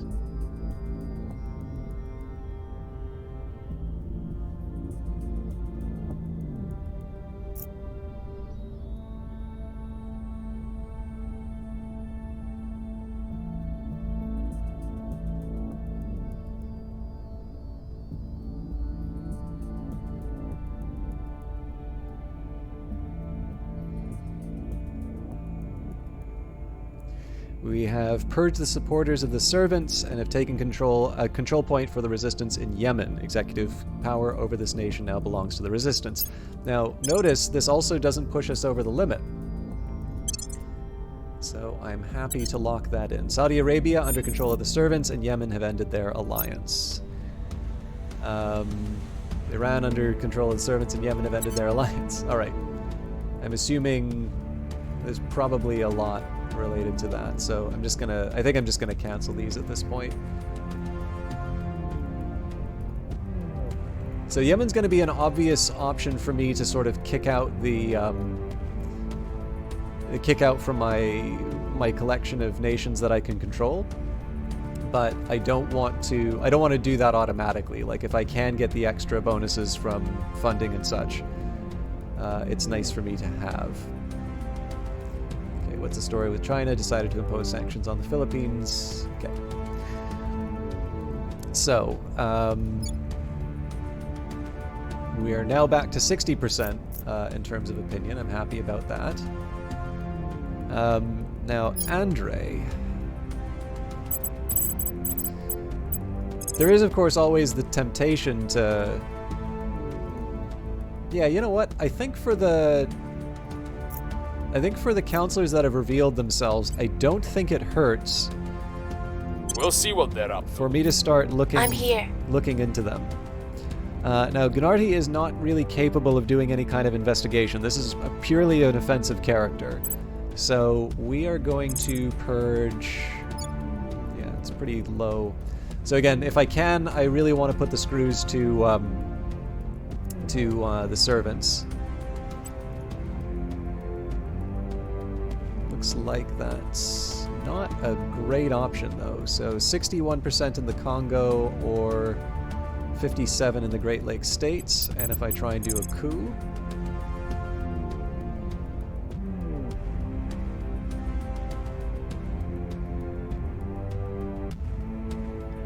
Yeah, it's not that easy to... Okay. There's a slightly easier way for me to sort this out.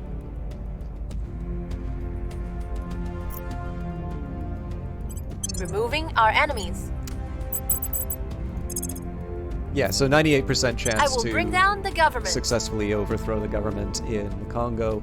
That's a slight... I mean, it's just a better chance for me to remove the servants. Looks like the European Union's also delivered its people.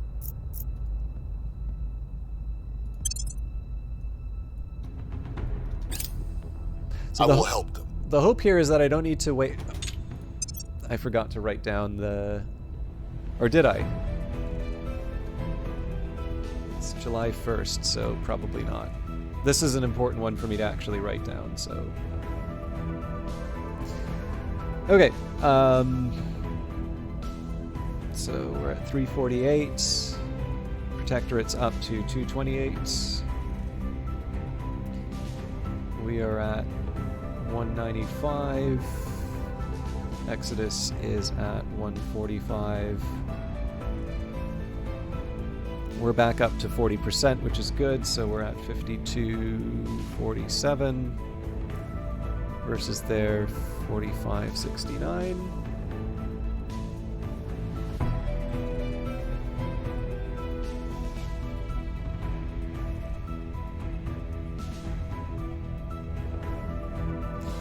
Okay, so 348 from 281 is 67.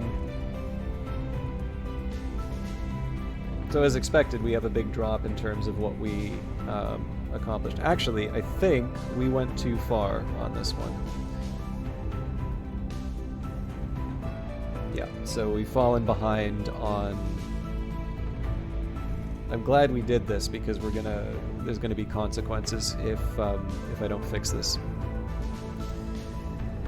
Okay, so 195 minus 138. So here we're looking at a 57 point change. So that's going to be below the 61 from last time.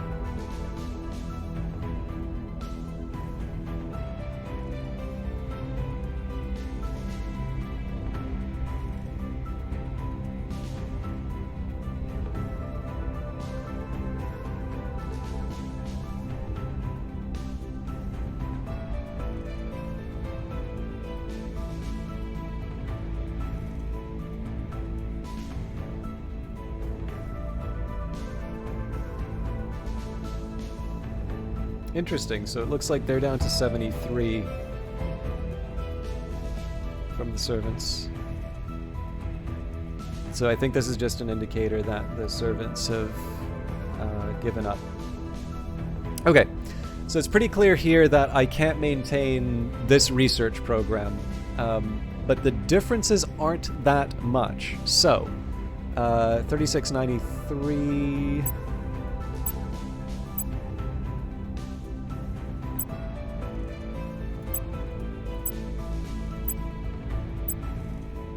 I don't feel great about this, but let's give this a shot.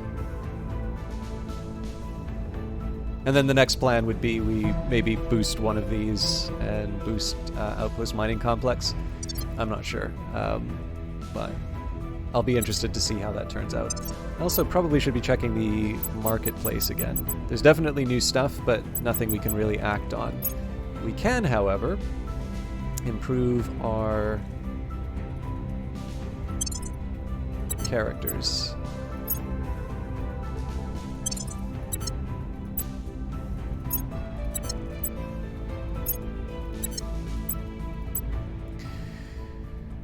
Okay, investigation's nice and all, but completely irrelevant to this character.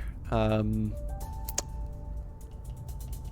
extra ops are nice. Unfortunately, the monthly income of 1 is a deal breaker here.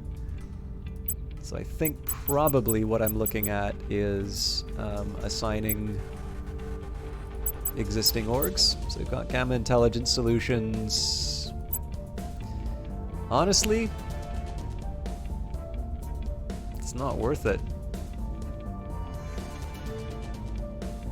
Well, sorry, that's not entirely true. AMV does actually do well with investigations.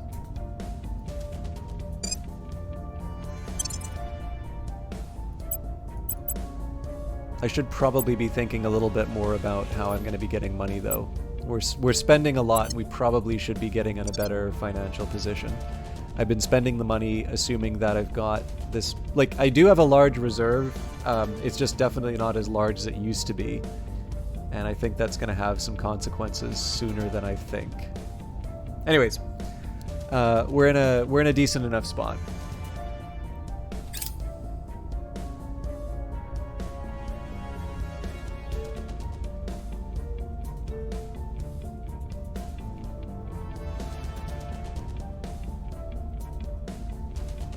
Pakistan has deployed the 4th Corps in Karachi, and...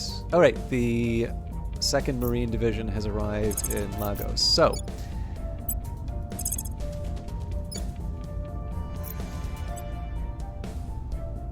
move the army to the adjacent region, including those armies will engage in battle with enemy armies and occupy enemy regions. Yeah, so this is maybe the one thing I'm unclear about.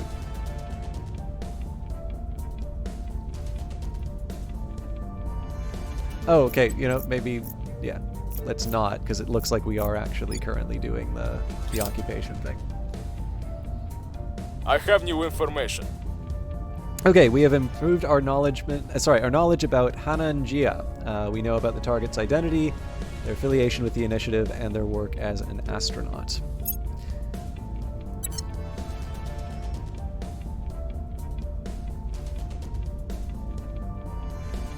The government is in better hands now.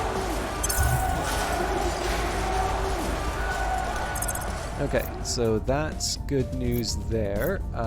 We are going to abandon them, but we will set up my resist before doing so. I guess we could try and take the executive, but I don't think that's as important. This is again more about taking out the Things are cooling servants. off. Violence is abating.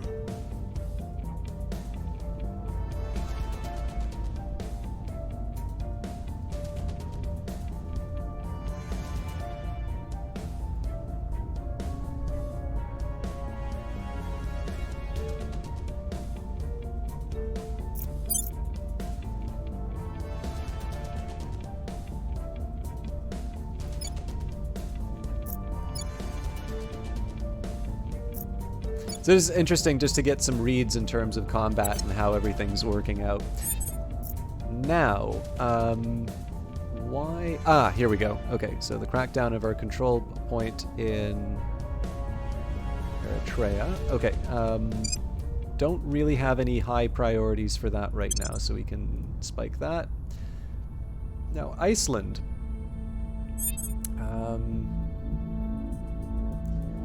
286 against the cap compared to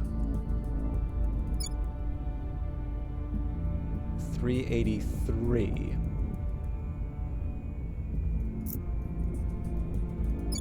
Iceland contributes significantly more science, also funding, it looks like.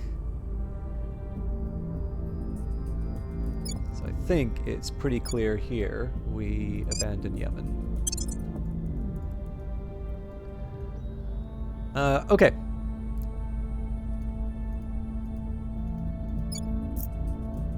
Oh, this is interesting. So this was originally counting for the European Union.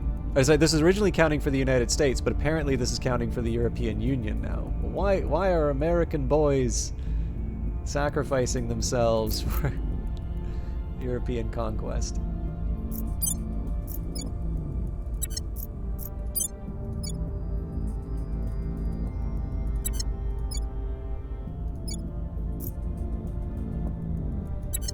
Man, it is not easy to get details on... So when you have more than one unit in the region, I'm able to get information on... I'm able to get information on the... on my allies. But not my own units. Interesting.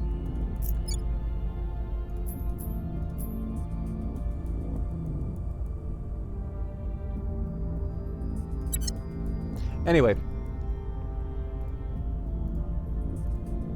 I should probably do the tech before I do anything else, because that's going to have some implications for my next few choices. So, as usual, we take a look at what we contributed first. So this is July 15th, 16th. So here we've got 435 compared to the Protectorate at 293. Now, the initiative may overtake them, at which point I have to change the numbers. We've got orbitals. We have contributed 268 compared to 206 for Project Exodus. So that is one... This is the point now where I basically need to be looking at exactly the numbers I need to pull this stuff off, because it's suggesting to me right now that we are about to lose the race on orbitals. Finally, for industrialization of space, we have got 5,414 compared to the servants at 4,569.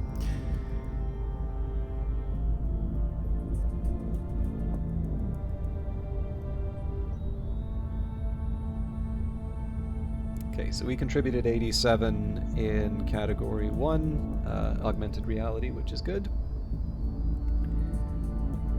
We can contrast that with the 220, difference from 228, so that's 65 from the Protectorate. So in Position 1, we're secure.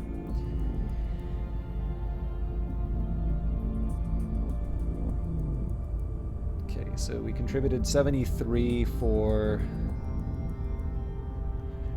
orbitals, which suggests to me we're fine against Exodus, but we're close enough now that I want exact numbers. Okay, so they're at 61, that's also good. And then finally on the industrialization of space, I mean, this one we can probably rest a little easier on, but here we contributed 167.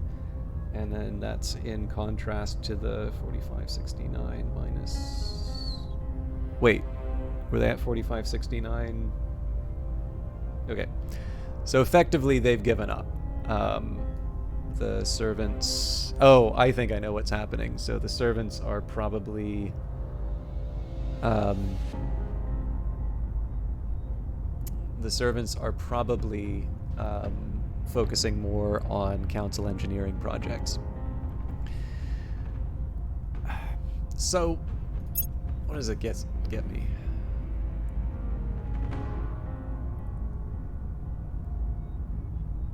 The thing is that I'm putting a lot of points into this. Now, in fairness, it's also a very big project. so it does make sense to put more tech into it. I guess everything's kind of roughly being discovered at the same time. But yeah, it's a small worry just because in the end I wasn't the one to choose industrialization of space. That was sort of put upon me. But yeah, we'll live with what we've got there. I would prefer to be, as usual, I would prefer to be putting investment into my own initiatives. But I do want to be setting the global research agenda, and I have the research points to be able to do that.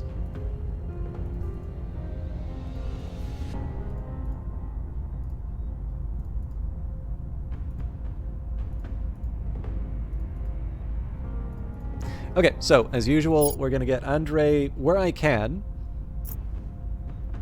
It'd be interesting to know exactly what these people are up to.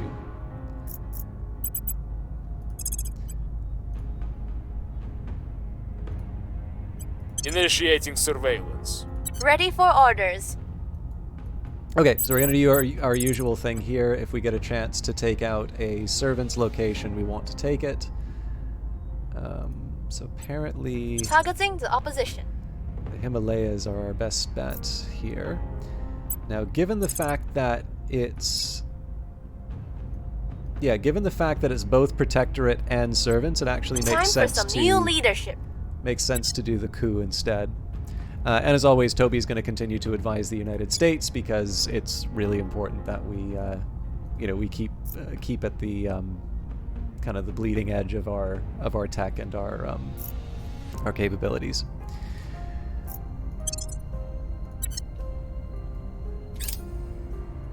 Offering assistance.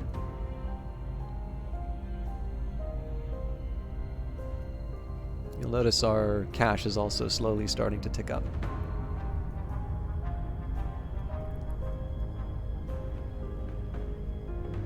Surveillance complete. All right, we've improved our knowledge about Menelaus Gudoros. We know the target's identity, Menelaus Gudoros' affiliation with the Initiative, and work as a politician. So the Initiative's been working really hard on the United States, it looks like.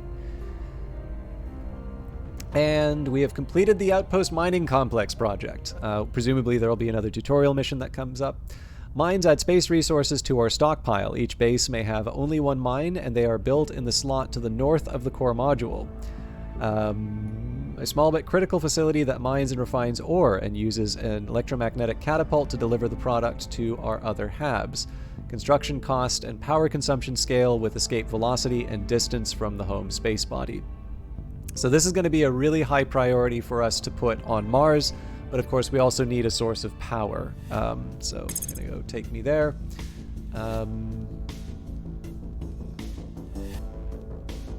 I suppose the question now is, what do I want to do? So, Space Dock basic assembly platform for interplanetary spacecraft, also functions as a supply depot and launches probes. Now, we don't actually have this mission yet, so I'm kind of inclined to hold off on doing that one. Also, so like it's nice to fulfill missions, but it'd be nice to sort of know the order in which the game expects me to be doing these things. I don't hate the idea of researching some more labs because I am eventually going to want to do those. Then there's also publicize the alien threat, which would not be a terrible... It wouldn't be a terrible one for us to go with right now. I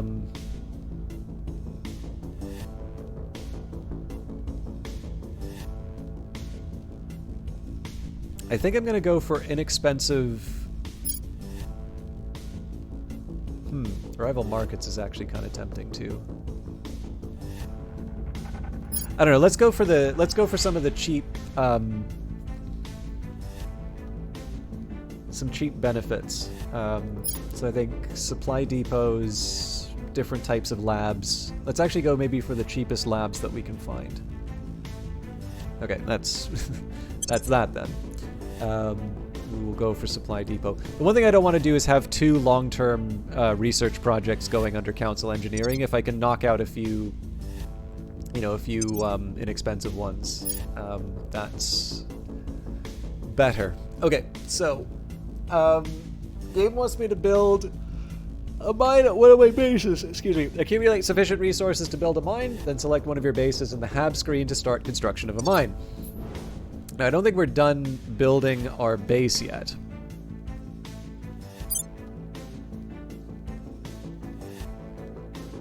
Also, it's not a good launch window, so...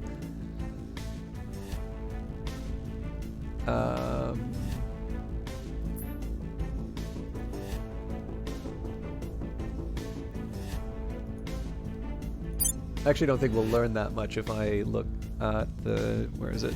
Okay, done in February.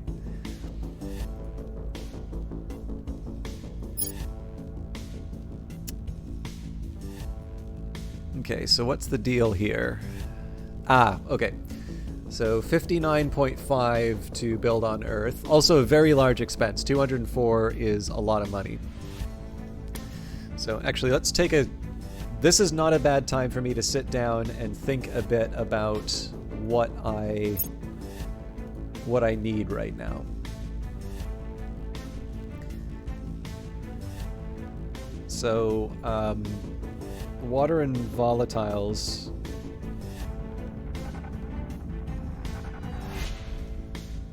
To maintain the base. Now, if I build the outpost mining complex, that's going to get me water, volatiles, metal. That actually gets me a little bit of everything. So that's good. I am going to be concerned about the monthly support costs cash-wise, but we will... I think at that point, that's where we just start thinking a bit about where we... Like, I think that's where we start playing around a little bit with some of the different values that we have access to. So, like, being able to get rid of some of the orgs that we don't need, being able to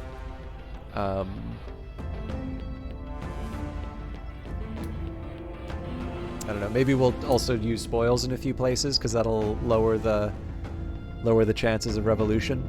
But the other thing that's important to remember is that we can't just run this thing like with hopes and dreams. We actually also need to keep the thing running with power. So this needs 9 power. If we put a solar collector on, that's only going to provide 3. So I would need 3 of these things.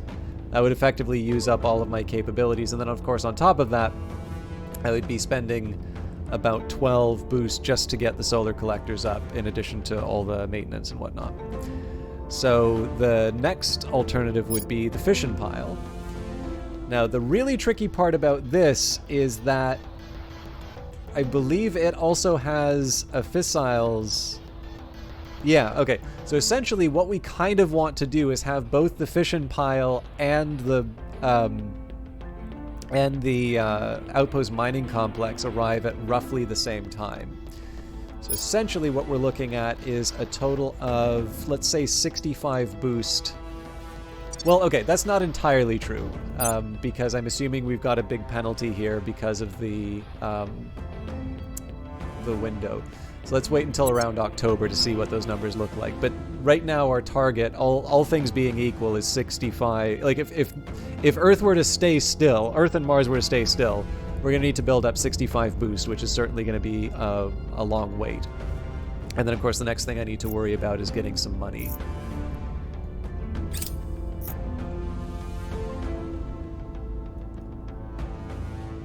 Order is returning. The coup failed. We can repeat that. Things are cooling off.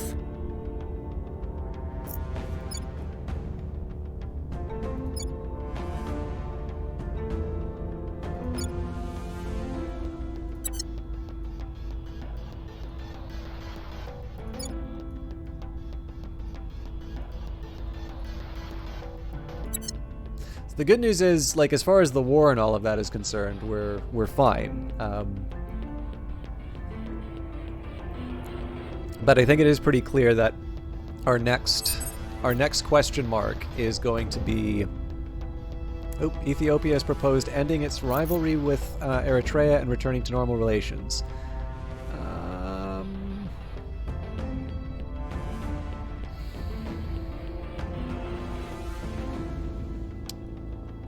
I'm thinking a lot more about Africa than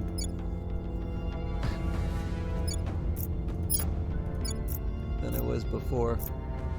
I'm just trying to get an idea of boost income. Well, research is kind of nice too. But...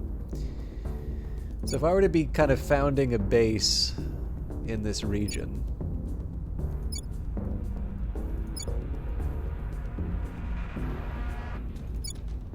like, we have kind of the foundations for it, right? I guess I'm most weirded out about why the servants want to be nice to me.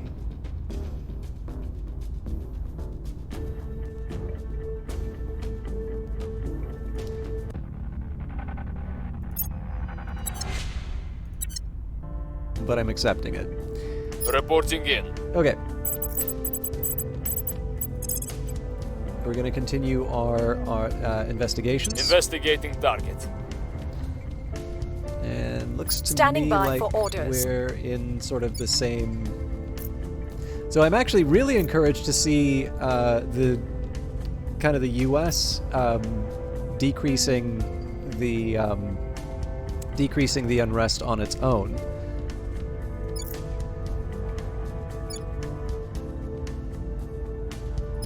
Obviously, the other civil wars in Central America are no good. We're working on it.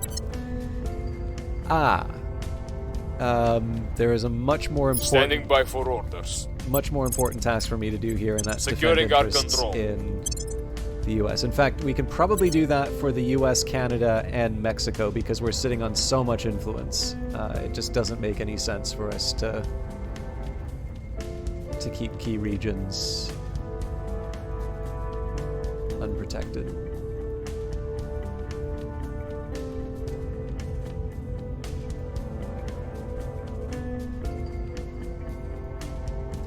Okay, and I know this makes it tedious, but I think I'm getting a pretty good idea of what I can afford to get away with here.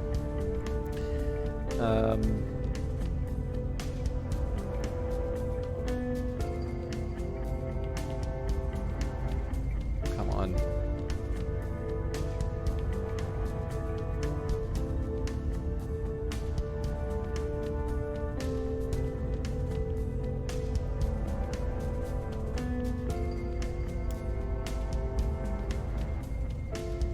Sorry, I'm struggling with my pen a bit.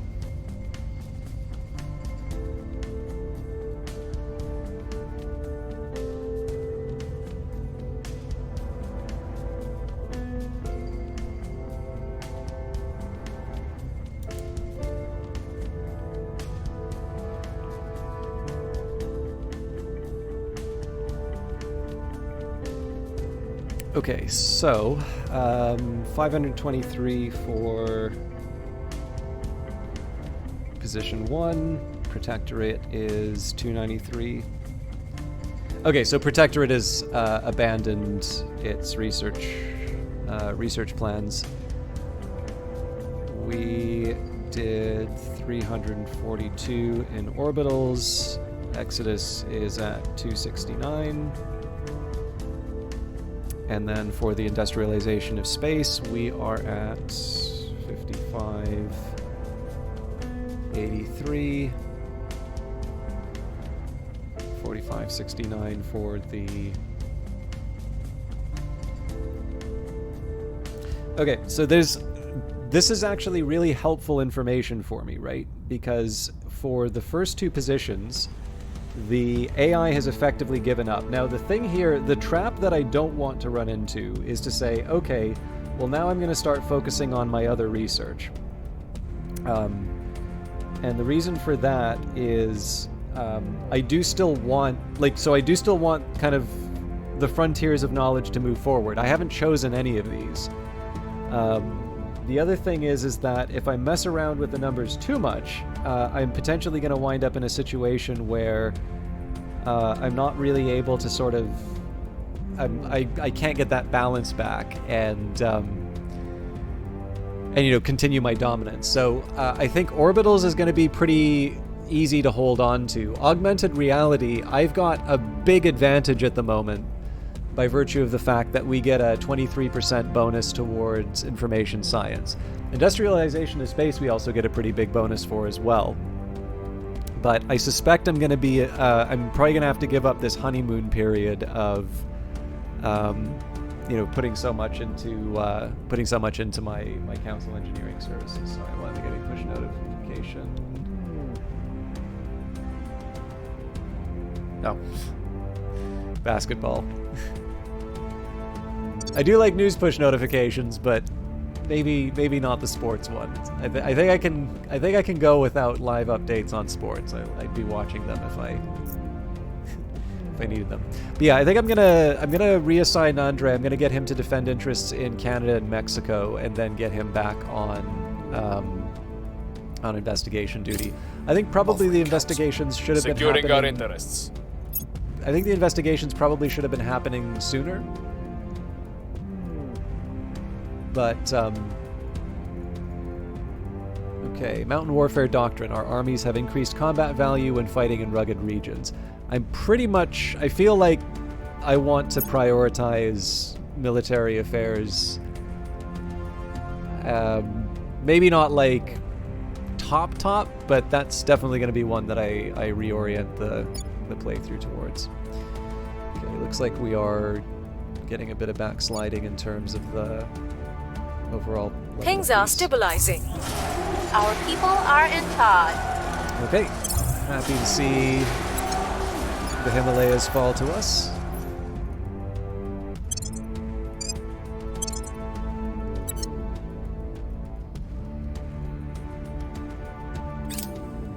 Order is returning.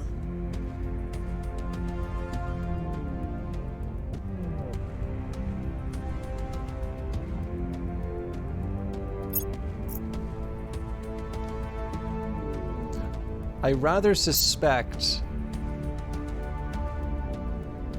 the Mars base is going to bankrupt us.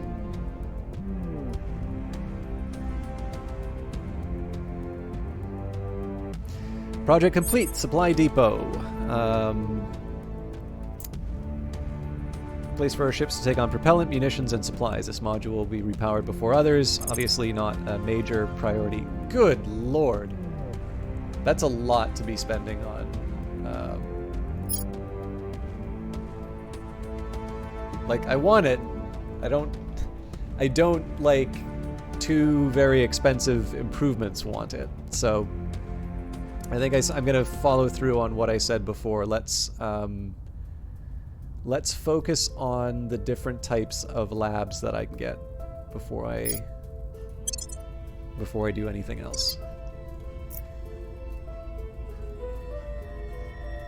Number of alien bases is also becoming a concern. Like, as far as like, technologically, I'm going to assume that they can just mop the floor with us. But it's also the fact that their industrial base is considerably more widespread. Like, we're still struggling to get one of these things down. On that note, actually, because we are now in August, let's see if we can... I guess it was 60 last time, so this should at least give us a ballpark.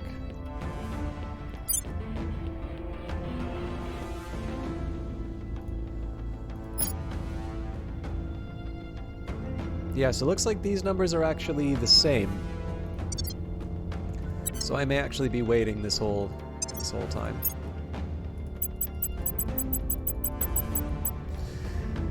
Oh man. If I can get the IMF, that's a huge one for me.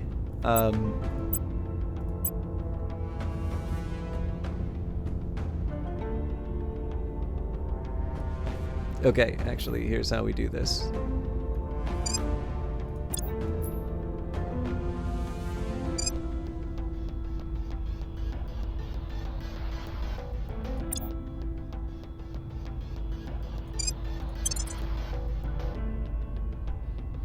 That doesn't make any sense.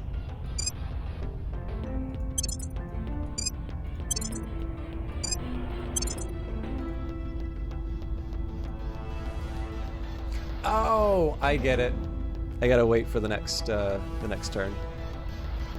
I probably screwed that up, actually. Anyways, the hope here is that maybe we can get some money-making organizations for Toby.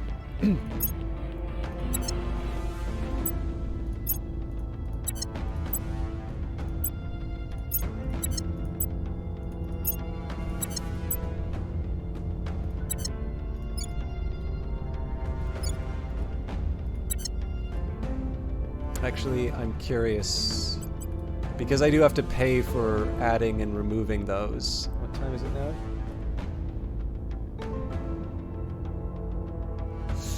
now? Um, 10:58. It is currently 11:09.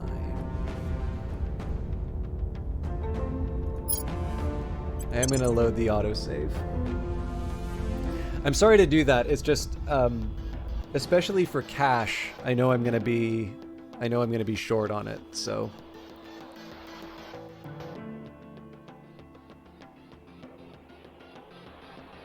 Mind you, I may just lose the IMF from that, so perhaps that wasn't the smartest move on my part.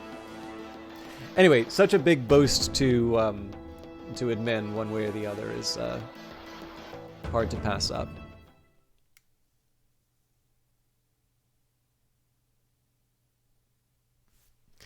I'm also going to take a second here while this is loading. I want to double check that I have...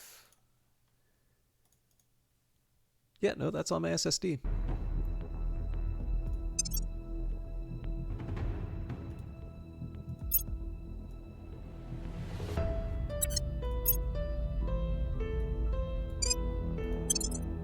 Cool. So, Secret Service would be wonderful, but minus 62 a month? That's not happening.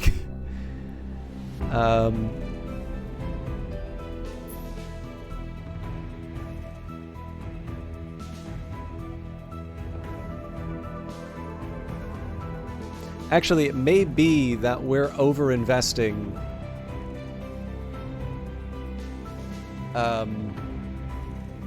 So I've given him this admin cap.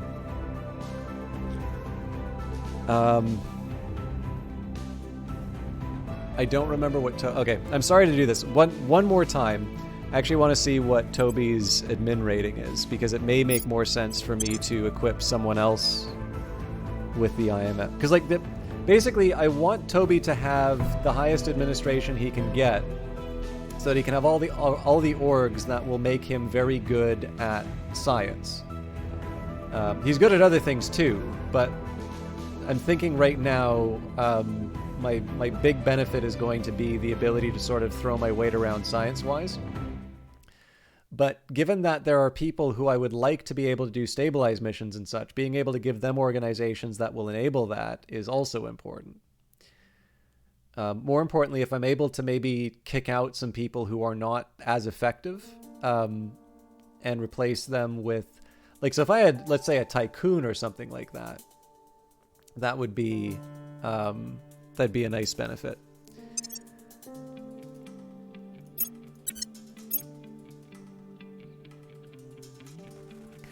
Yeah, okay. So we get 8 admin from the IMF.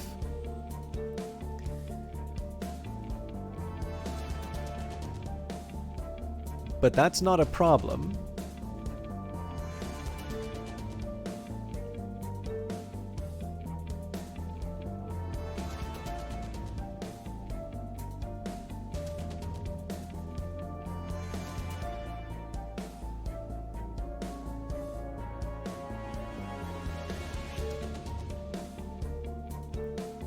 So I think the closest...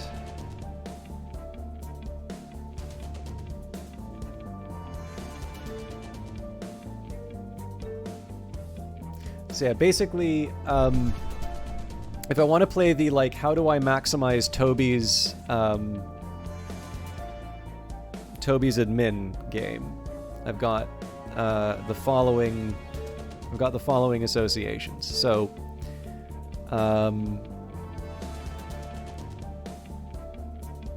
so the Federation of Industrial Workers.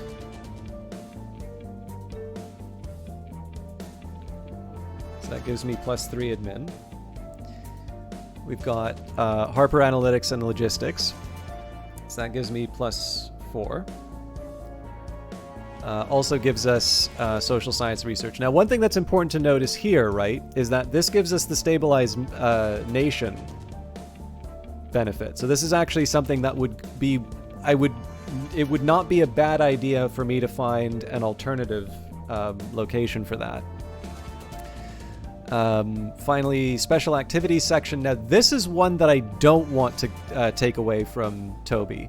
And this is because this is the resistance. This is basically the resistance. This is the resistance focused like organization. So like in this case here, it would be a good idea, given the fact that this is already giving a science-based bonus. I want to try and improve that. Finally, there's Tulipa Global, which gives me +3. Now that comes at a cost of 10, but I don't actually want to give up the admin that I get from this.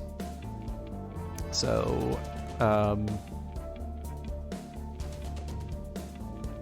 so I'll put in brackets a +3. So basically, in total, we're getting +7, 10. So we're getting +13 from Toby's activities on its own. Unmodified is 9. So I can't exactly do this as a wash. I could actually just clear out the Free Federation of Industrial Workers, Harper Analytics and Logistics, and the Special Activities section. Or sorry, I could take out these 3, and that would almost cover me for the IMF.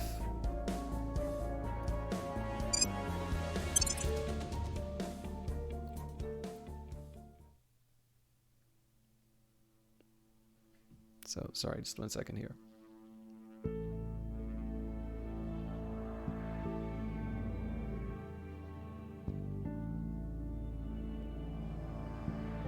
So, like, the ideal would be that I get rid of 5 points worth. Now, we were at 22 before.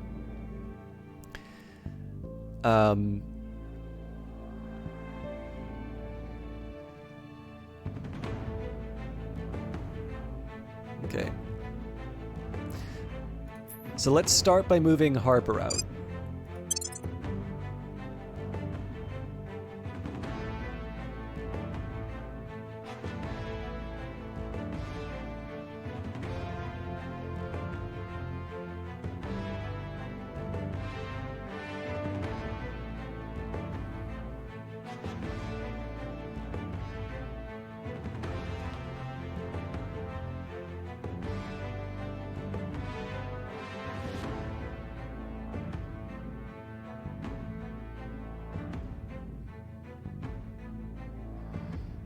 So now we're at 28, so I'm basically 1... Okay, actually, I think the easy thing for me to do is take the one that gives me 4.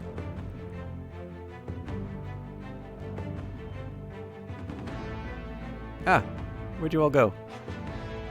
Oh no, I already took out the one that gives me 4. Okay, so, I suppose that means if I take out... Well, we already took out Hal. So am I going nuts if I take out the Free Federation of Industrial Workers? Okay, we're down to 23, which isn't great, but we still have the extra spaces, which is nice. Okay, so why am I doing this whole song and dance? Like, what is this actually getting me? Is kind of the question that I need to be asking. And so number one of the really big factors here is that where I can, so like, Toby's great on some of this stuff, but like I don't really need him to have the extra persuasion right now, and I don't need him to, like, these things can be given to other counselors. And again, if I distribute them among my counselors, this is going to make my overall group more strong. So one of the things that I want to do is take Harper, Analytics, and Logistics, and anybody who doesn't have a stabilized nation gets it. So, for instance, it may be attractive for me to do this with Andrei Mamontov. But the person who I actually want to do this the most for is Gunarty. Because right now, Gunarty is very, very focused on offensive operations, which is fine. That can actually give us something in some cases. But what's most helpful for me right now is to have someone who's able to stabilize regions when I don't have other things that need to happen. Although it might be a good idea for me to take a look at the... So that is a... Oh, that's actually a military. So Gunarty would be really good at that. So yeah, Harper Analytics and Logistics. That's going to be expensive. It's 170, but this winds up being a big bonus for us. Now, the next question is, okay, so who gets the Free Federation of Industrial Workers? This would ideally be someone... Now, we already have public campaign, so... there's a small temptation to give this to Amvi just so that I can spread around my... Oh, actually, no, they've already got public campaign. So I suppose it's more of a question of who do I think... Like, do I want to have a super-powered persuader, or do I want to have...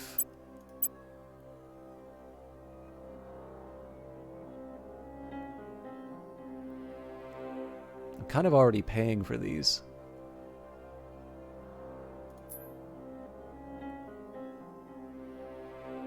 I don't think I have any criminals.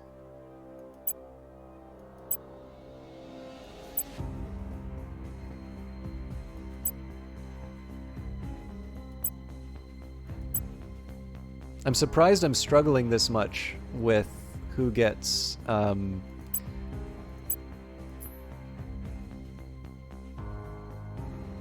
the trade union.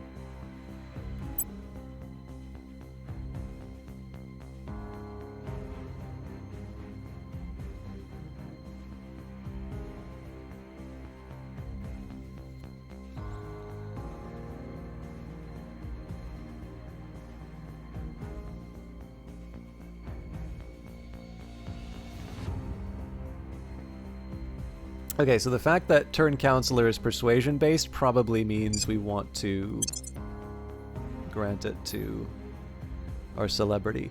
I'm a little unsure about that just because they may... Like, one of the things I'm eventually going to want to do with orgs is get someone who's able to earn us some more cash.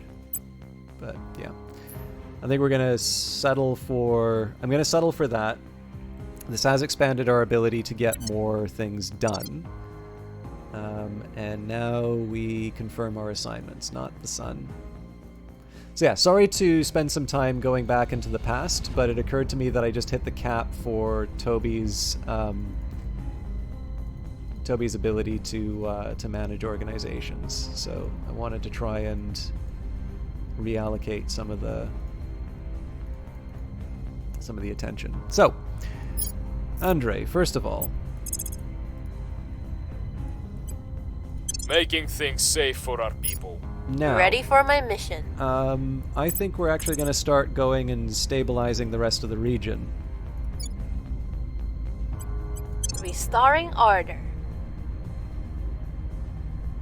It's not the most exciting way to spend the turns, but I actually think this is going to help us a lot in terms of our income as well.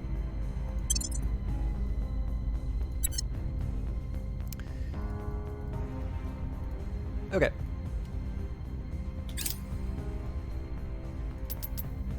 I will help them. Protecting our interests.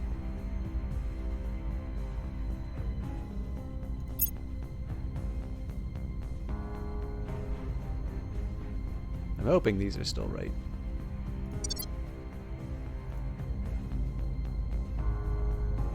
Okay, so obviously we're going to send someone to take out the alien life forms when we see them. That's not changed.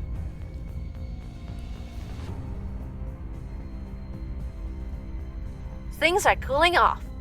Okay, so we're going to hit continue there because we're not gonna stay in Belize with this character. Violence is abating. Okay. Things are stabilizing. I think we might stay till we're at 0 in Mexico. Second Marine Division has completed the occupation of Lagos. So I kind of question the raise. Yeah, we're not quite ready to raise. I think we'll just immediately deploy into the next part of Nigeria. There is something of a question, like, do I really want to go in with sort of limited strength? But in this case, I think the sooner we can get the conflict done, the better. But yeah, I'm going to... No. I think in this case, I'm actually going to try and get the unrest numbers to 0 before I move on to other regions.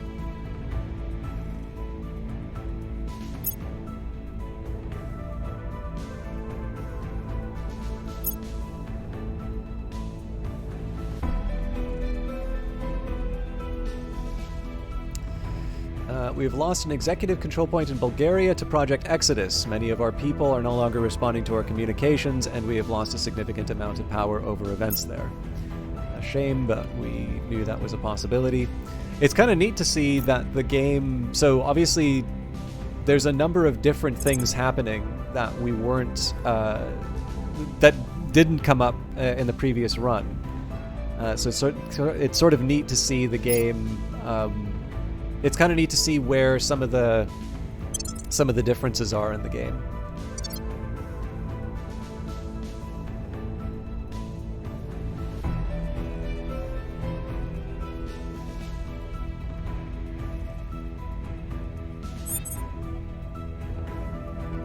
We should probably take a look at the... No! Damn it!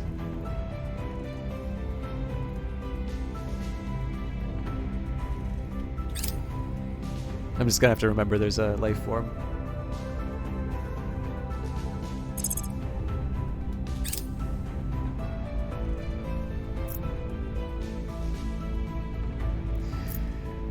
Okay. I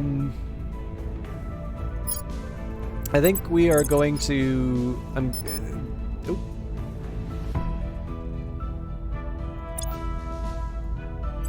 Securing our interests. I'm not crazy about using Andre Reporting this way, in. but it is helpful to me.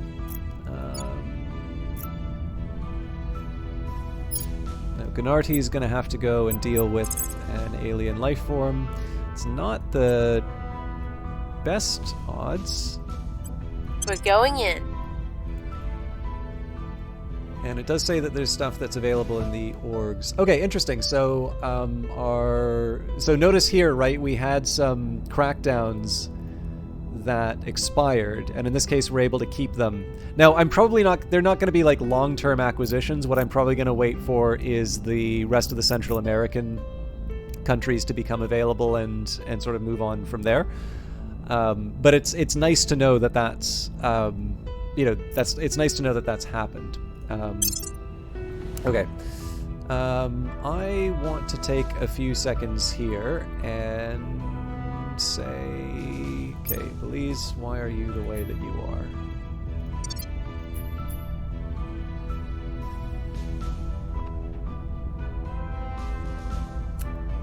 Fragmented and deteriorating even though we're investing in unity. Not happy about that. As unity in the States. Okay, we're up from fractured. We're up to fractured, which is nice. It's deteriorating in Mexico, unfortunately. But I mean, the nice thing is that we rule here. Okay, I'm just trying to see if there's a good way for me to.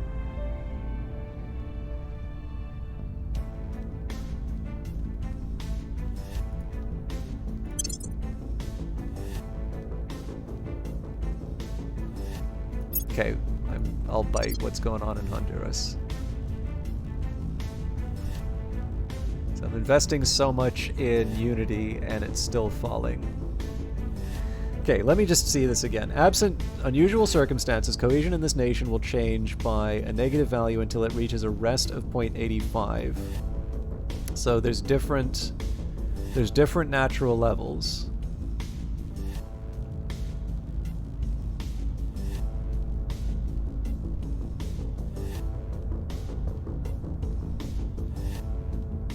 Maybe it's because of the developing status. Anyways, we'll lock that in. I'm pretty happy with these numbers where they are, so I'm gonna just leave that be. Although Offering assistance. I think in the next, Making things safe for our I think in the next period we're going to.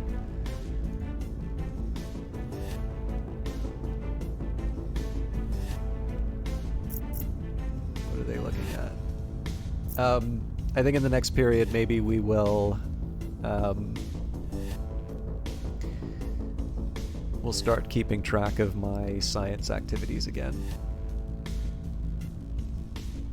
Probably also going Things to are want to deal with the stabilizing. protectorate in Cuba. Violence is abating. Oh, you know what I didn't do? I didn't check out the orgs.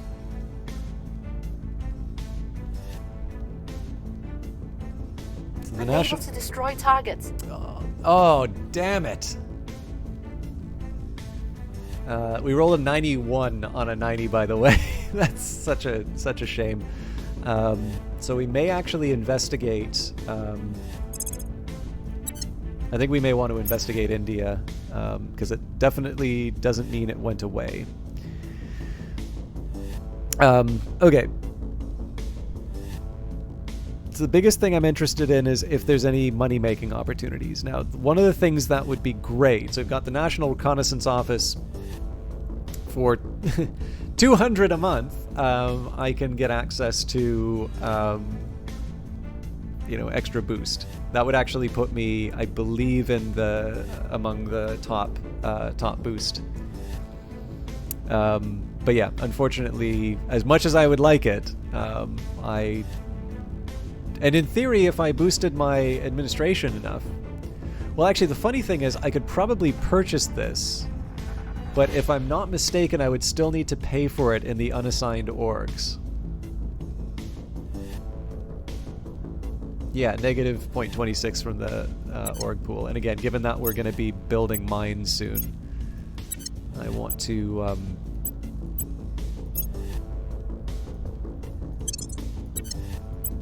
I want to make sure that I'm doing the right thing. Okay.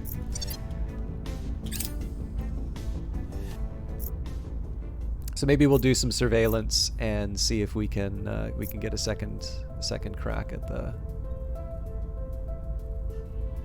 life.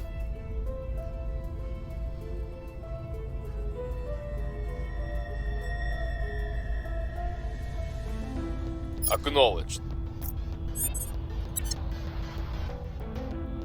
Okay, so we're gonna do one more defend interests in Securing our Mexico control. just to make sure that I can lock that Where in. to?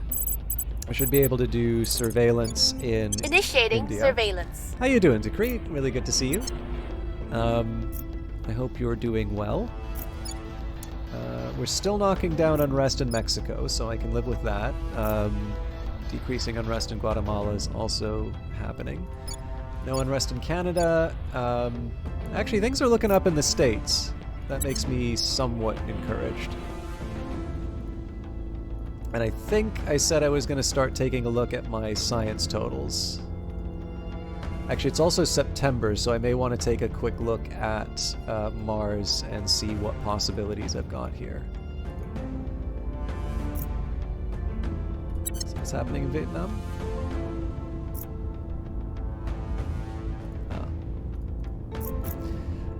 I should mention to Kree, we are currently giving Nigeria some freedom. Actually, we're at less than half strength with the 2nd Marine Division, so maybe it wasn't the smartest thing for me to send them crashing into the center like that. I'm sure we'll be fine, but something for me to keep in mind. Oh, hang on, we've got a bunch of regions. Okay, so these are Central American, which means these are the ones that I actually want to hang on to.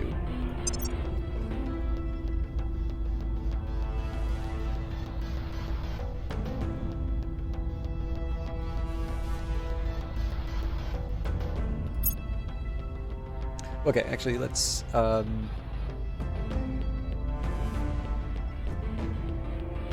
Iceland seems to make sense to hang on to.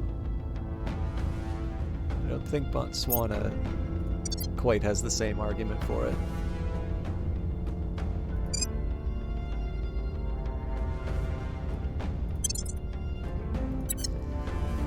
So we're still 9 over. So I suppose at this point we say, okay, too bad, Uruguay.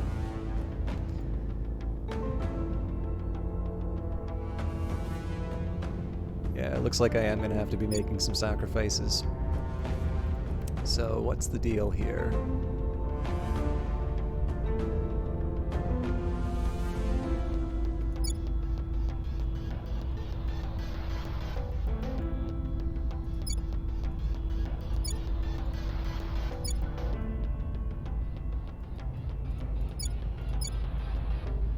So I guess technically Belize is the one that should be going next.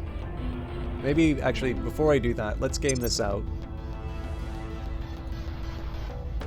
Because Belize also isn't worth a whole lot in terms of points.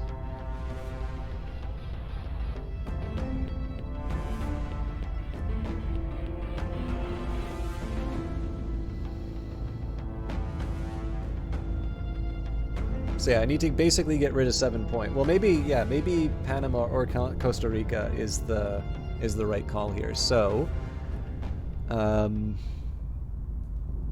it's not even a question. Costa Rica is lower on pretty much every. Well, that's not entirely true. It is a better democracy.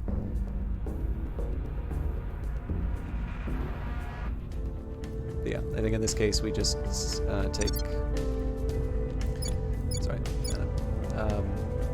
Sadly, in this case, we accept it. We're not quite ready for the full integration. Still, it is nice that we're. It's nice that we're sort of refocusing some of our global acquisitions, shall we say, to my local region.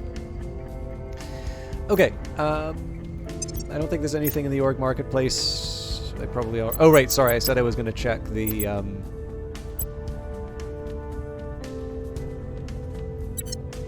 I did say I was going to check the tech. So augmented reality is almost done. We're on September 1st now. Okay, actually, here's the thing I'm going to look at. So again, our biggest competitor there was the Protectorate, who have abandoned it. Exodus was our competitor for orbitals, and they are up to 428. We're at 498, so we may have lost some ground here.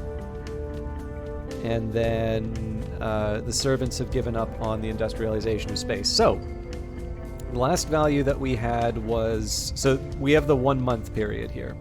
So, we were previously at 342 in orbitals.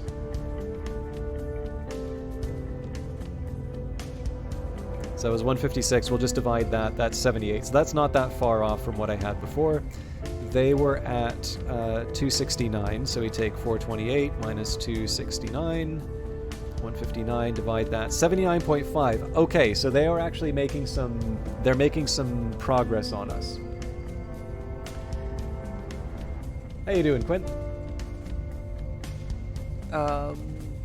So I guess the question is, do I sacrifice...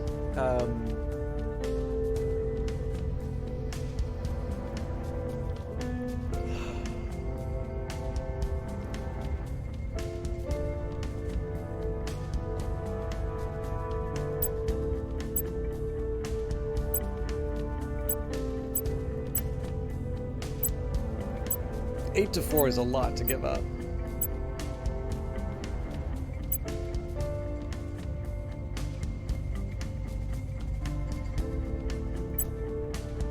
You know, the funny thing, yeah, if I just make everything even, I don't feel great about that, but... Offering support. Securing our interests. Okay, so we've locked down Surveilling North target America area. again. Hopefully we Information is our greatest weapon, bar none. If we know enough about what we're fighting and where, we can win wars before even a single shot has been fired. Commander Fiona Ayawade, Data in the Shadow of War. Augmented reality distinguishes itself from its virtual counterpart in that it overlays digital information and imagery onto a real-world environment, essentially annotating reality. Its potential applications include marketing, cross-culture communication, navigation, and even soldiers understanding the lie of the land and the capabilities of the foes that they face with but a glance. In short, AR is the bright promise of instant access to all human knowledge in any given situation. As we devise new forms of wearable technology and refine the algorithms that drive them, so too can we expand the uses of AR to better prepare our military, keep our populace both informed and entertained, and more rapidly train the coming generation of space travelers. The following technologies may now be research, space research, and the following projects may unlock for us to research in the future. Our current chance to unlock a project once all the prerequisites are fulfilled is shown below. Augmented learning, 40%, and augmented combat training. So we're the ones who get to decide the next tech. This is probably one of the first that I get to pick. So, I am going to go to the full tree. So, this is not as big of a priority as it normally would be, but I do want to give you an idea of one of the things that I am eventually going to be moving towards. So if we can get the Greater United North America, that's a pretty big bonus for me in the sense that that's going to unlock a lot of control point. Basically, I'm going to be able to control these more unified regions, and that's going to allow me to get more done. Now, we're a way off from Greater United North America, so for that we would first need United North America. Now, that's actually not that bad, right? Because in this case, the United States of America gains a claim on the following regions: Vancouver, Whitehorse, Montreal, Toronto, Calgary, and Nuuk. So effectively, it means that there's an alliance between, or basically, like, Canada either becomes a U.S. state, or hopefully there would be some better, connection between the two regions. Greater North America would be incorporating Central America as well. Well, the rest of North America and Central America as well. Now, to do that, I need great nations, and for great nations, I would need a rival domestic politics, which has not been researched yet. Actually, as it happens, we would also need unity movements, which requires a rival international relations, so we're quite a way off from that. But there is actually one thing that I think is maybe worth noting here. So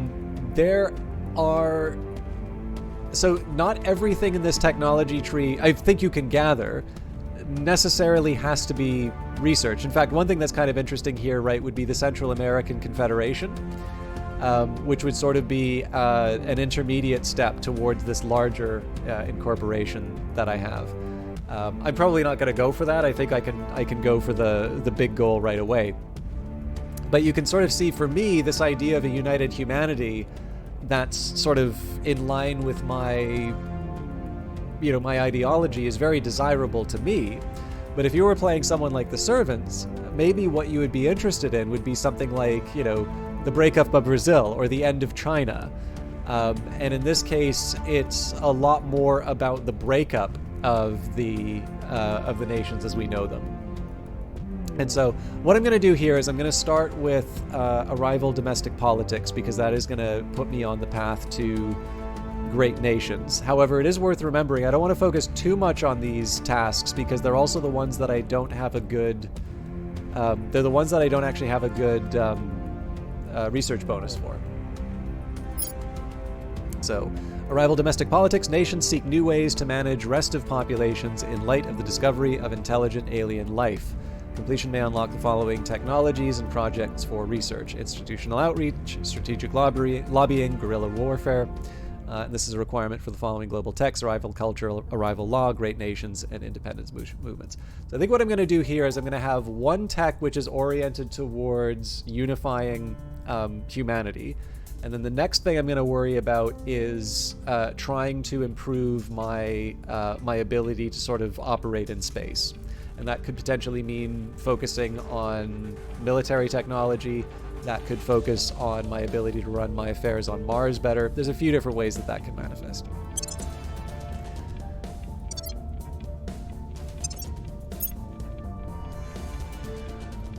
Speaking of, actually...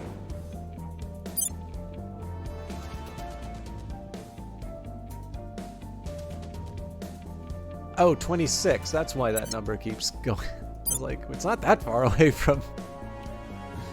from October.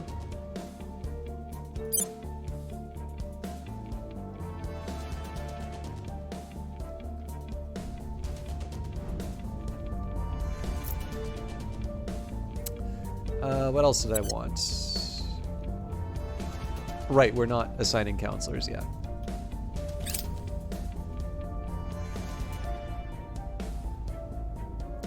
We're now able to undertake the Mountain Warfare Doctrine project. That's a very expensive one, so we're probably going to wait a while on that.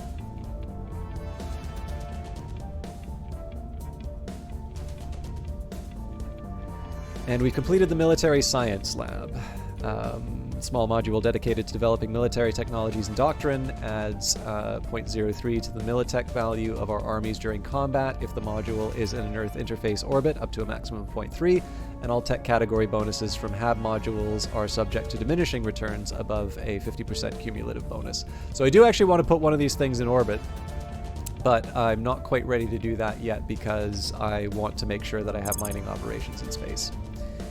But we are still going to focus on the different types of labs that we can do. So this is the Mountain Warfare Doctrine. Again, it's a little too expensive for me right now. But an Information Science Lab, I can live with that. Information Science is the study of information gathering and analysis, primarily via technical means. It includes investigations into computing, artificial intelligence, automation, and networks. Now, one of the reasons why I'm avoiding the shipbuilding stuff is just, again, on the objectives. I want to try and get the game to tell me when there's an objective that I should be following.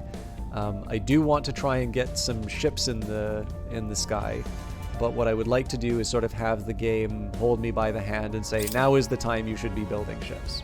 And then, of course, when I do subsequent playthroughs, I can decide for myself whether I want to do the early investment in those different techs. Things are cooling off. I do think this is an interesting way of handling technology, by the way. So there's the neat idea about the technology that sort of gets diffused amongst humanity, but also sort of the private efforts that you do for your own faction. Things aren't looking too hopeful for the Marine Division.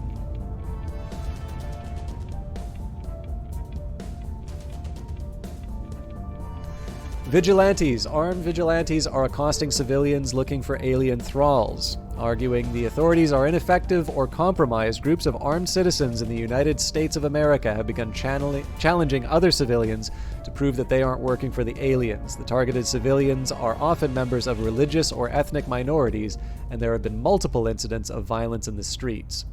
So they are doing their part, monitor their efforts. Unrest in the United States of America increases by 3, and recent alien activities in the region are revealed, or they are not trained investigators, just thugs, detain them. If we're the servants, these vigilantes are interfering with our plans. Make them disappear. Democracy goes down, but so does unrest. And these are our kind of warrior. Recruit them to our cause. We gain an org in the faction pool called the Inquisition, and recent alien activities in this region are revealed. No, we will detain them. Like I say this pretty much every time I play Terra Invicta, but I think it is very much worth. Repeating. One of the things that I like the most about kind of the way it tells its story, the way that it goes about things.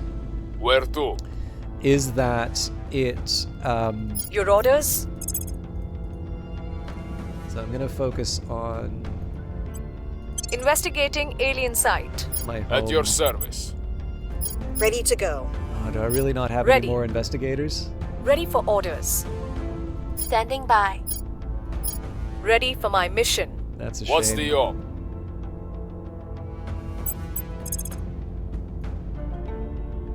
That's cost too many ops to try and bring back. Okay. I think I just have to live with the world as it is. Okay, Mexico's back to peaceful. I can live with unrest of 1 in the United States. Guatemala sadly is in the middle of a civil war. I'm here.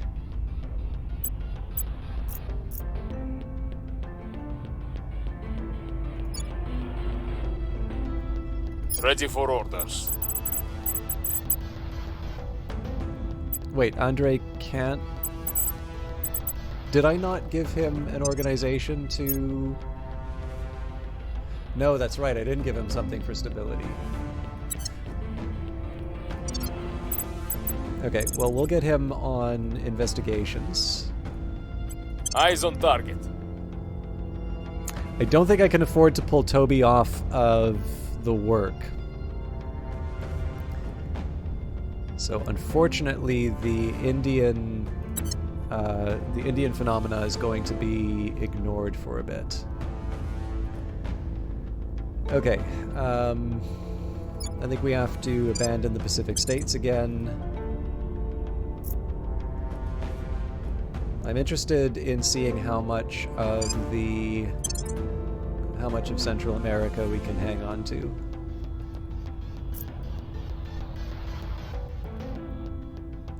Or at the very least to see...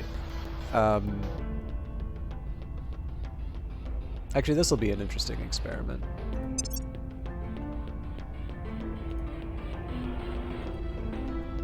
Okay. So here's a way that I can try and come up with some priorities for where to sacrifice.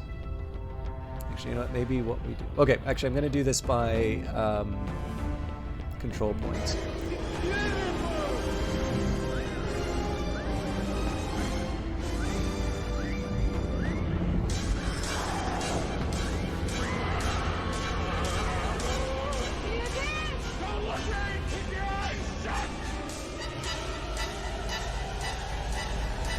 Chunky Man Gamer, you tremendous... what's the word I'm looking for? You good man. Thank you very much for stopping by and dropping your Prime here. I will warn you, actually, I probably need to wrap up reasonably soon.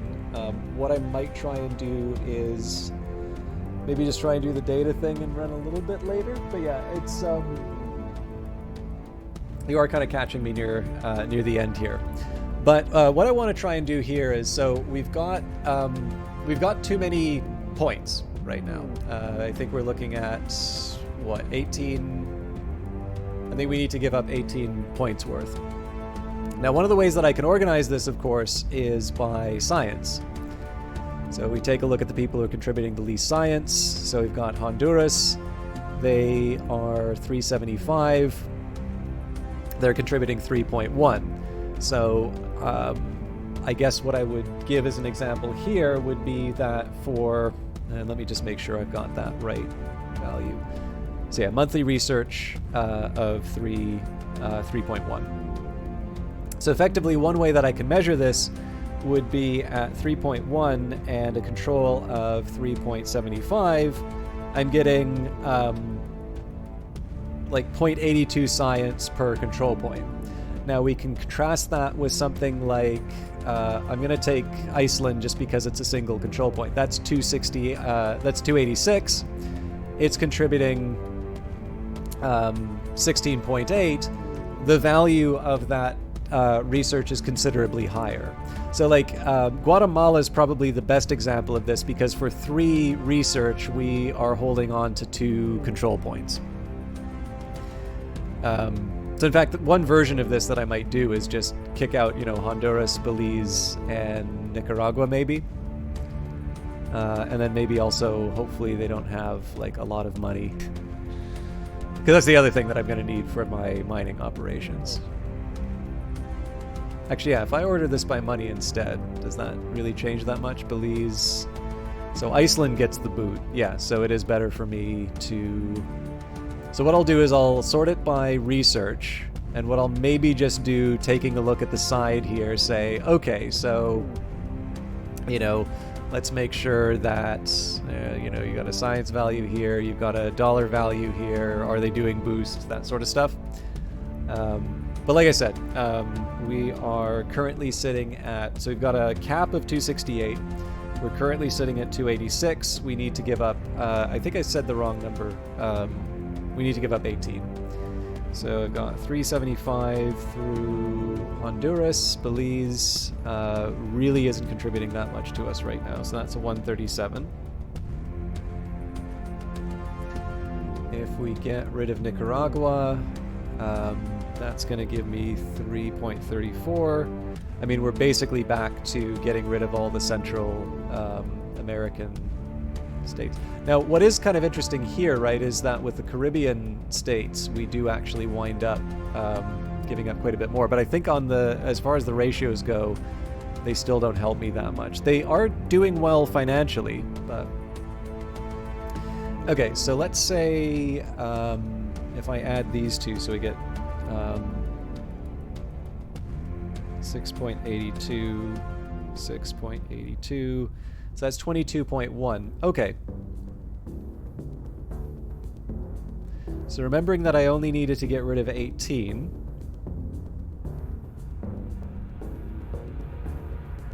There's something of an argument here for me to keep probably Nicaragua.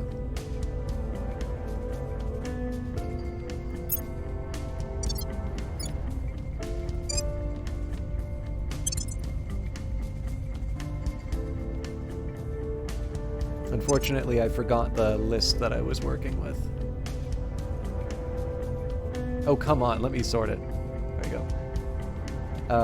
So I think I said I was getting rid of Honduras, Belize, and Nicaragua.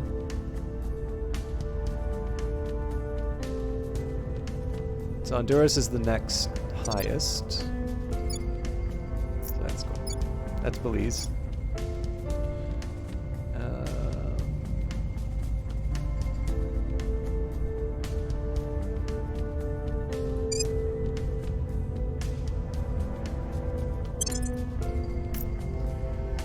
So 269. Yeah, so I just have to get that 1 point. Okay, so yeah, now I know why I needed to get rid of Belize, because it's just right at the edge there. Still, it does mean we were able to hang on to a couple more entities. So in this case, we're now up to 4. Our science hasn't suffered that badly. We're essentially starting to get a little bit more control of our affairs.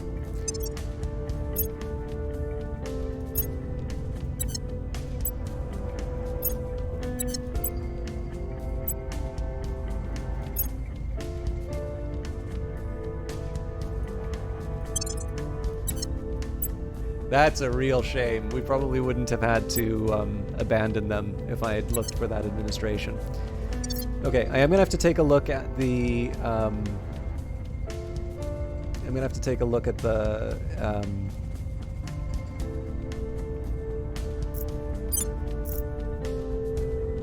Oh wow, the Europeans are just leaving us.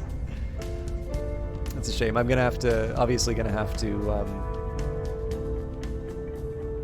invest a little bit, or I'm gonna have to refit. I mean, I could send another unit, but that's really not the way to think about that. I've been doing a lot of the heavy lifting already. Okay, again, I need to think about tech, but let's make sure there aren't too many more oddities for me to deal with.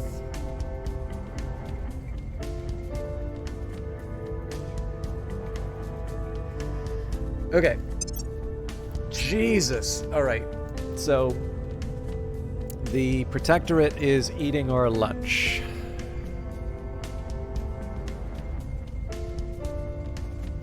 So under this new system, let's see where we can give up some points.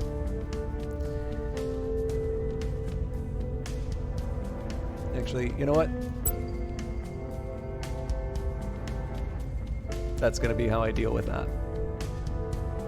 What I'm going to do instead, though, is I'm going to... So this isn't a one-size-fits. I'm probably also going to have to accelerate things a bit more as far as... I'm going to have to accelerate things a bit more as far as the... as position 1 goes, the one on the leftmost side. Because I need to catch up with that lost research. They've got almost a 70-point lead on me. I'm actually in 3rd place. So I've got enough science to be able to dominate the research agenda, but being able to assign all the points is the tricky part. So I'm currently at 129. protectorates at... Actually, you know what I'm going to do? We'll roll back on the information science lab a little bit, too.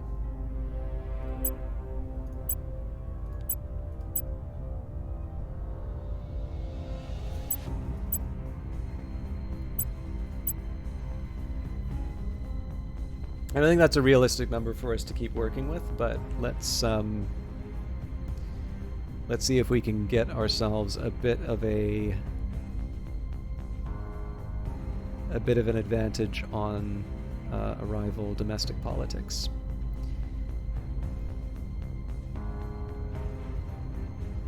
Okay, in position 2, we're at 628. Exodus is at 511.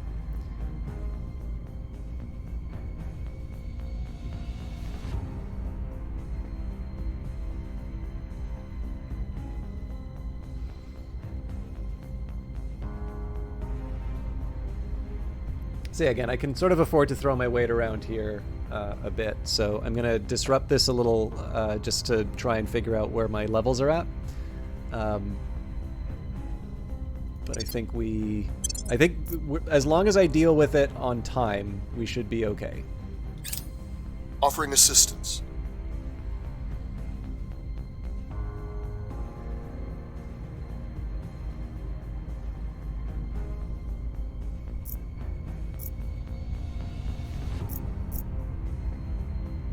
So, Person of interest surveilled.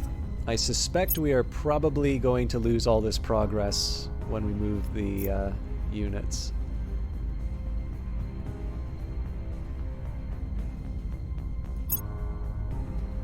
Things are cooling off. So I'll be interested to see how that number moves.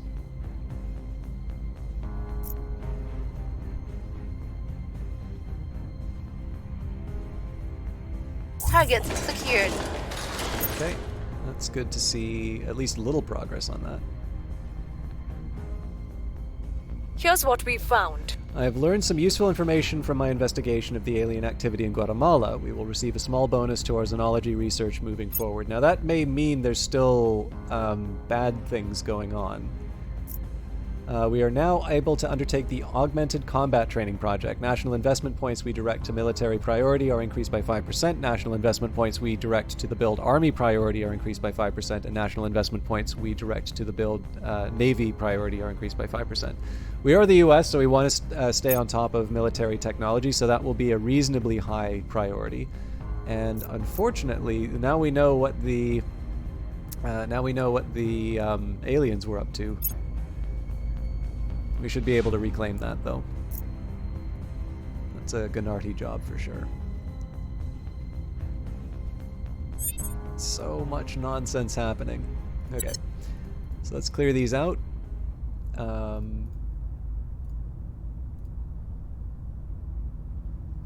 am interested in what the EU's up to.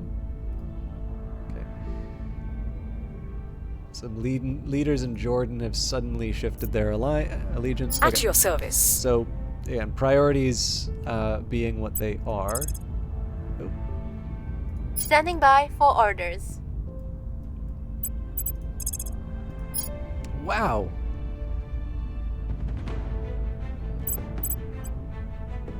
Where to? Turning up the heat. Standing by. Ready to go. Investigating alien sites. Standing by for orders. And we're gonna do our usual investigations.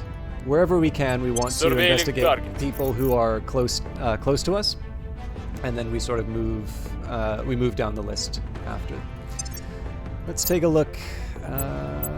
Most people, I think, need 20 to move up, but it doesn't hurt to double check, especially because I'm going to be making decisions about what I kick out of the list. Okay.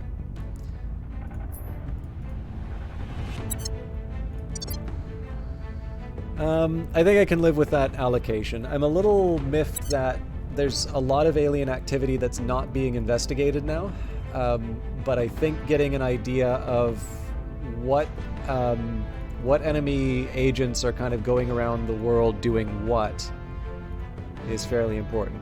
I am very intrigued at how slow my units here seem to be repairing. So one thing I might do is move the 2nd Marine Division back. Actually, I suppose we could probably take the infantry.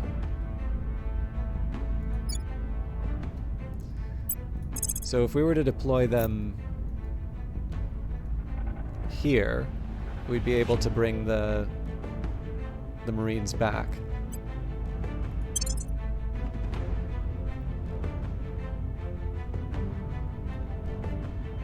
Which I guess is kind of how you're supposed to use use everyone.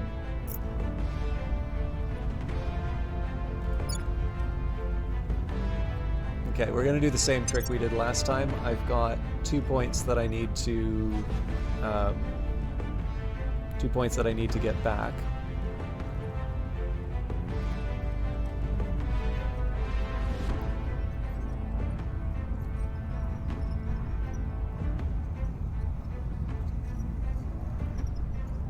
So yeah, sadly El Salvador has to get the boot.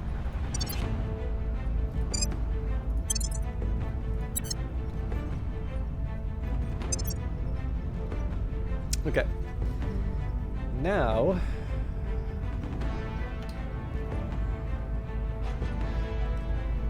we see how good our research efforts were. So our next competitor is the Protectorate still, so that's at 348. I think we'll probably we'll run hot on this again. Now orbitals, we've contributed 701. That's compared to Exodus 579, so they still are actively contributing. But there hasn't been any contribution to industrialization of space. So the problem is industrialization of space is progressing more slowly as a consequence of these choices. But I want to make sure, I'm sorry, if you could just give me a second. So I'm going to take a little bit more time to organize where I'm at, but I need to do the data work. Pretty much midnight is the time I turn into a pumpkin on that. So I'm going to start the VM in the background, and then we can...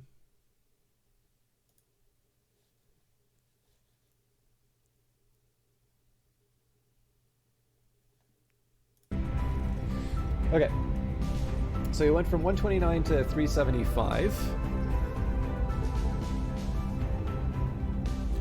So that was a boost of 246. So yeah, again, we've got enough to be able to sort of dominate anyone in the area.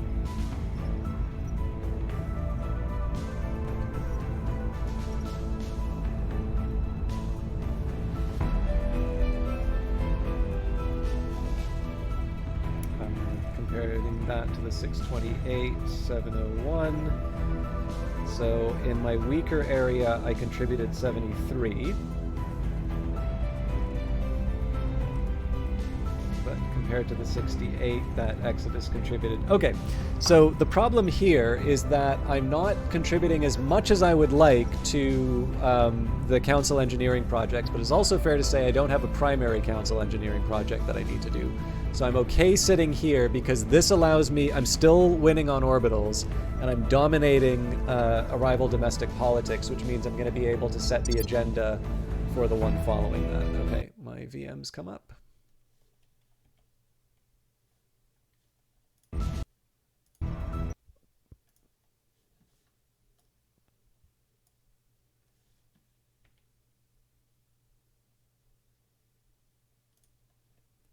Sorry, I wish I could have the music still going while I was running through this, but it'll be quick. As long as I download the data, I can even do the analysis and all of that later. But I do need to make sure that I get...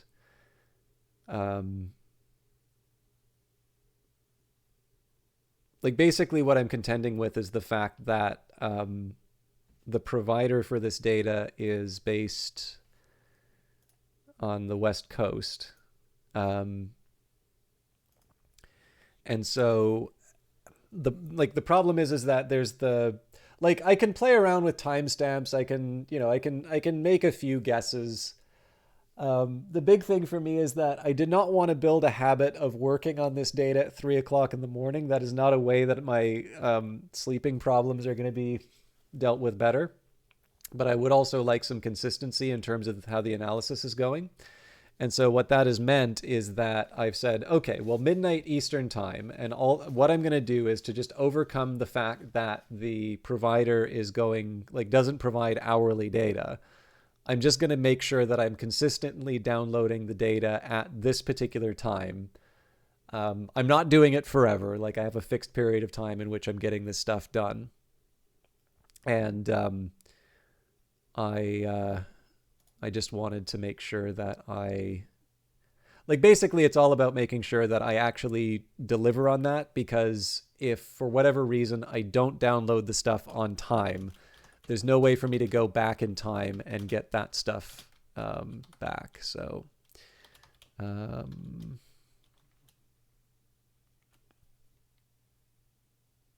is the 9th yesterday.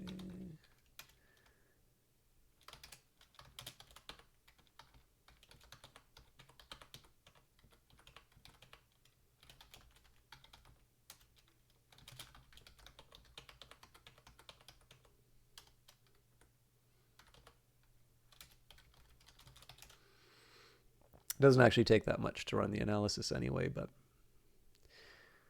okay, looks like we're in good shape. I'm at least gonna start the analysis because it's nice to know if there's a problem with the data. I'm also trying not to talk out loud about what I see because that's not quite ready for publication yet.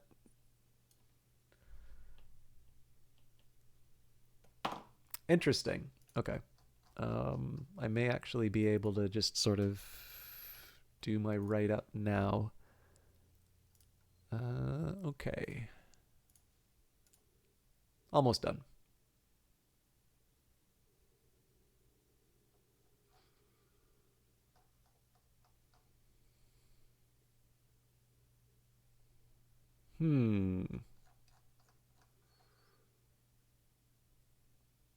Interesting. Sorry, I realize that's I realize it's really annoying to have someone say stuff like this when you can't see what's going on.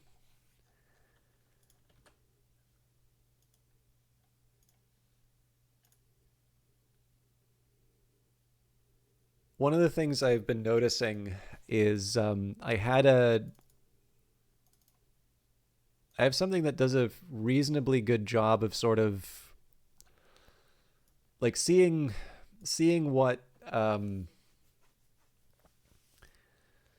there's fairly regular behavior, and I have a couple of reasons for thinking why that behavior would be consistent. In this particular case, there is a suggestion that it may be that the lack of change is actually a consequence of the small numbers I was previously dealing with. And once they apply to larger numbers, things change. But I am done my work, so I appreciate you all putting up with that. That is the sound of Dropbox informing me that I'm ready to...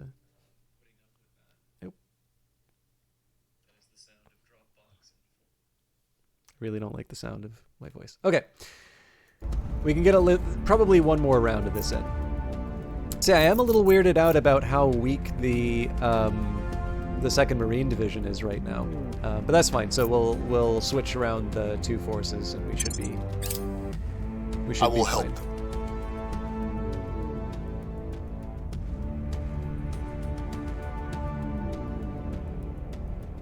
So I suppose the implication here is that you aren't able to repair until you are at We've got some intel on our target. Okay, we've improved our knowledge about Leah Guaya. We know this target's identity, affiliation with the initiative, works as a tech mogul.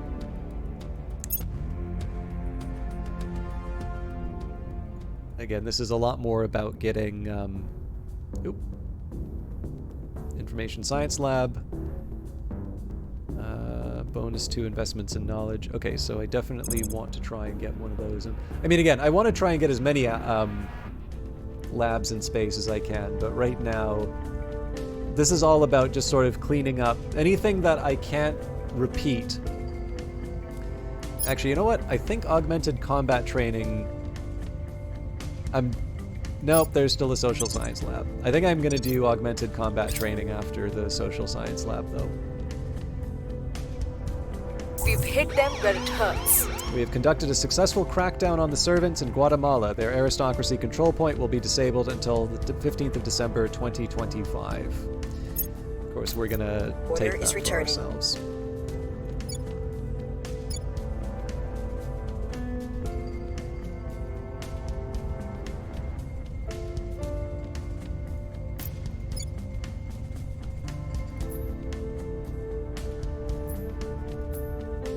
Found something. Should have read the text. Sorry. I might do a surveillance in Guatemala just to see what if there's any other alien activity. Argentina. So that's a shame that we lost that, but that's not something. That's not like an overriding concern. I can improve our administration. Pax Robotica. That's super exciting, but not what I need here. What I'm really looking for right now are any organizations that can get me some money.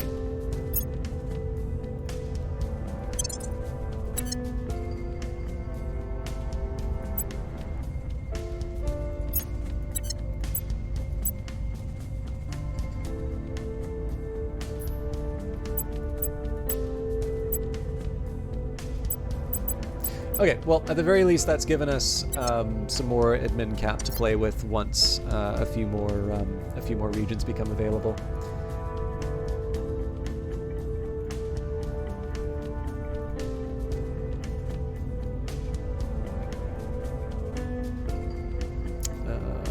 Coup d'etat in Myanmar.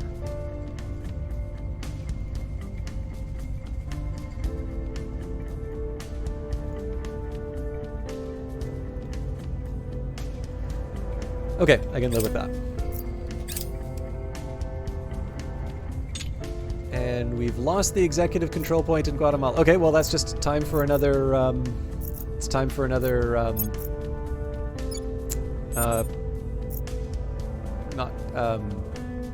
Purge, crackdown. There's a couple things that are going to happen. But it looks like, my God, there's so much going on. Okay. Headed there now. I'm here. I might as well get another crackdown in. Oh, can I not? Okay, I guess I have to purge then. Targeting the opposition. Reporting in.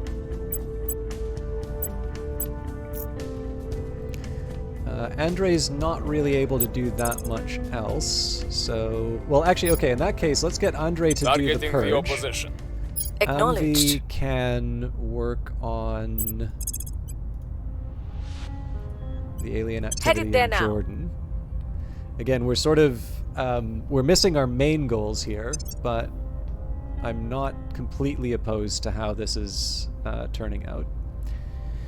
But more importantly, we do get to see how our efforts are being rewarded. So we put 653 into...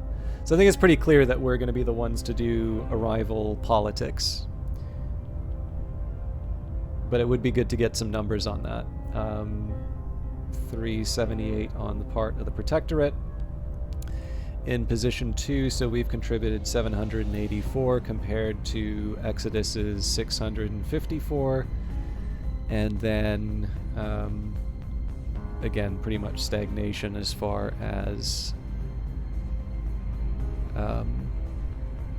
industrialization of space is concerned. So, as usual, what we are most concerned about is how these numbers are changing over time. So 653 minus minus the 375.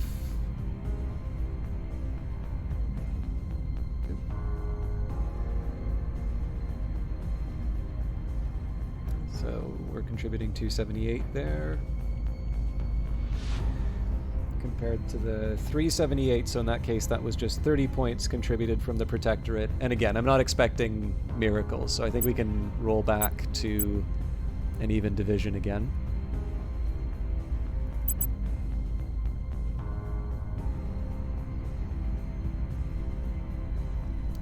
Um, 784 from our 701, so that's easy, that's 83. And then 654 from 579 was 75. Oh, hang on.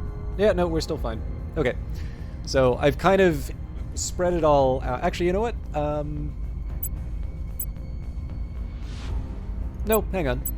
I'm gonna even it out, and then when we complete Arrival Domestic Politics, we'll overcharge this research again. Okay, we lock in the assignments, and we should be good to go. Offering counsel. So the 2nd Marine Division has not had any kind of repair since we moved them out, which is fine because I'm just going to switch people around. But this is good good to know. Our sun has emitted a major solar flare. A massive quantity of charged particles and electromagnetic radiation is passing through the solar system, disrupting communications all over Earth and posing a significant hazard to spacecraft and astronauts. While the flare itself should pass within days, restoring communications with our space-based assets will take significantly longer. Just what we need right now. Our mission control income will be reduced by 50% for 6 months. We could fast-track a mass launch of replacement satellites to maintain communications. We definitely do not have 100 boost, and our space personnel are trained to operate independently. So allowed factions that have completed devolved space commands, and we would need 1K, which is a lot to give up for that. So in this case, just what we needed right now. A shame. Obviously that hit our research. It'll also probably affect our income. Well, yeah, obviously it affects our income. But what are we gonna do, right? That's how flares work.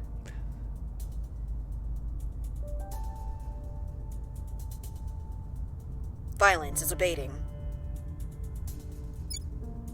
So I'm pretty encouraged by unrest in the United States. It seems to be handling itself.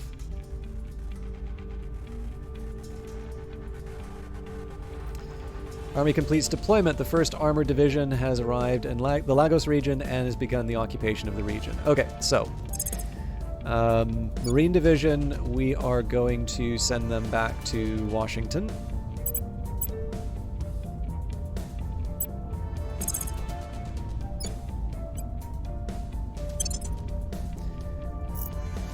First Armored Division, on the other hand, we are going to send in, and hopefully that will, hopefully we'll claim the region at that point.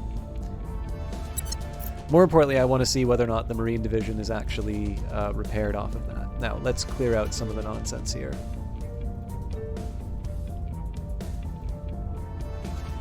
Again, I'm sure there's interesting stuff inside of this, but like you'll notice that I'll sometimes hover my mouse over and it doesn't actually seem to do anything. And I just do not have the time to... Now, this is probably interesting. Canaveral base, my god. So the servants have a base on Mars, and I believe they also have one on the moon. That's not great. Although I am a little curious...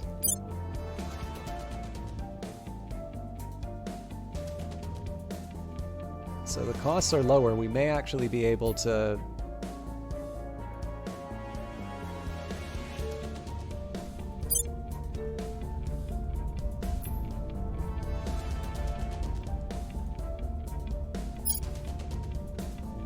$59.5. Okay, yeah, so still not enough. Close, but we're still gonna have to wait for all the goodies.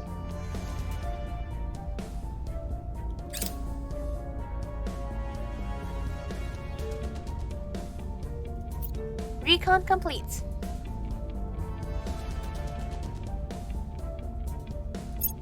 We found something.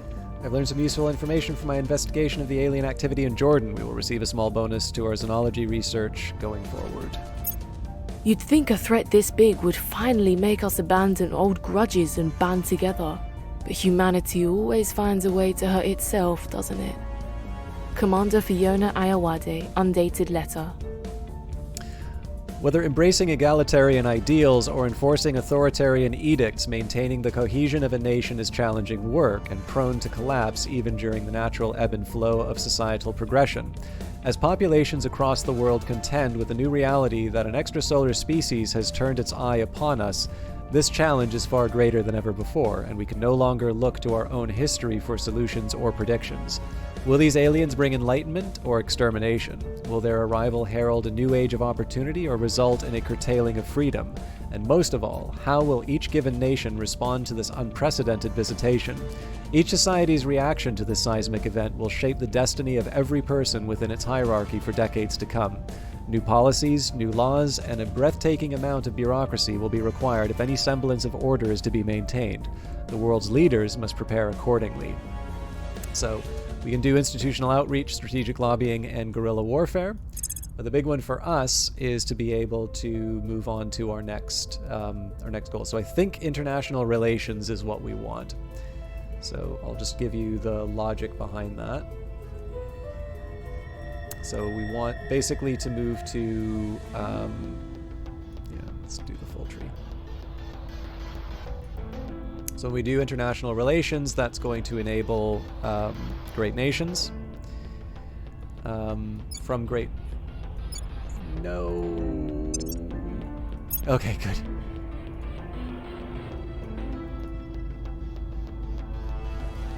From great nations, we move to Greater North America, or United North America, then eventually Greater United North America, and from there, that would be where we start thinking of expanding into China. At which point we, dominate Boost. Now, again, that's several steps in advance. But one of the things that is going to enable that is international relations and unity movements. So we will start with international relations.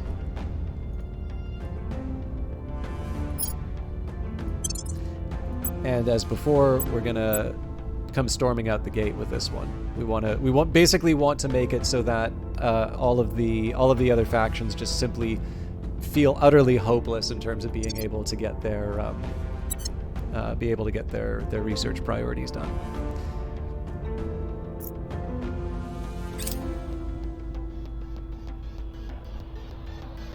We are in control now.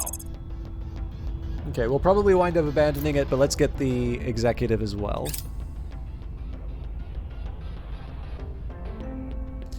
Project complete. Social Science Lab. A think tank hosting several researchers devoted to the study of political science, economics, and communications. Adds +1 strength to our successful public campaign missions if the module is in an Earth interface orbit, maximum of 9.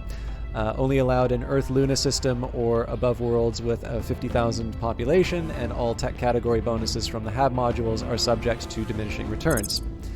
So I think we said that we're done our labs.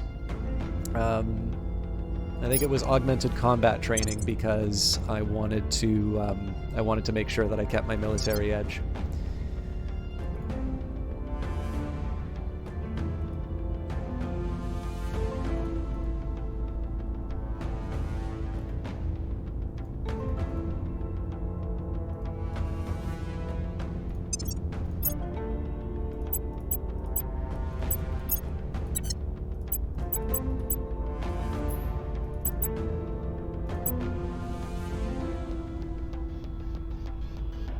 A lot of people who want to spend money, but not necessarily.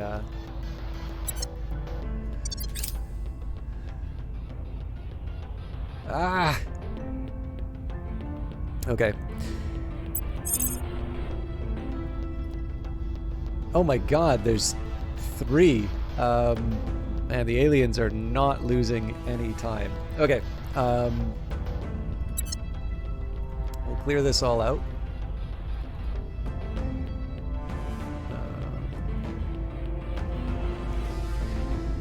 Ready. Okay, so Gennardi's are best, is kind of best placed to handle all of this. So let's start with Kharkiv. Gear up. Ready to go. I don't want to Acknowledged. deploy Andre to this. So Cracking Andre down. can't stabilize. Ready for my mission. Amvi can, though. So we're going to direct her to... I want to actually start stabilizing the regions that I control. Restoring order. The reason why I want to do that is restoring balance to regions that are under my control.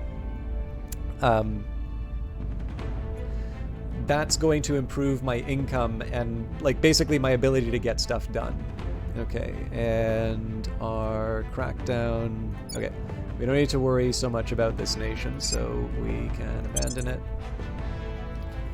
I'm not quite moving out on... so I'm not going to leave... I'm not going to leave Guatemala quite yet, just because I want to...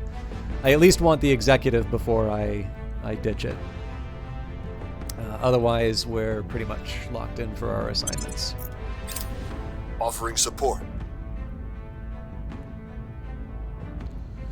The first armored division has arrived, so hopefully they will be. Hopefully they'll have what they need to get the job done. This astonishes me. Oh no, hang on, that's my people.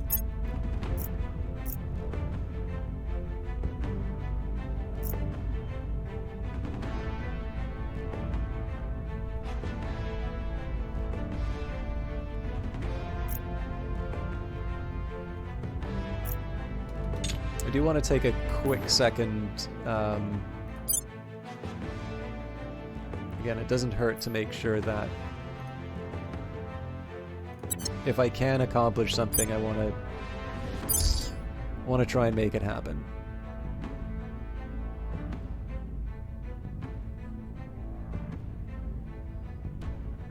Yeah. I think we're going to be waiting a while. I'm hoping we don't miss the launch window. That's going to be really We unpleasant. lost their trail. That's surprising. We will repeat the mission, though.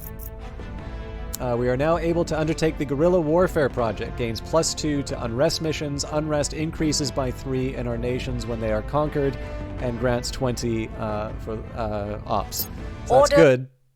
Not a major priority, but it's one that I want to. It's one that I want to take seriously, and we are going to make that a permanent assignment until the Things are unrest is cooling dealt off. with.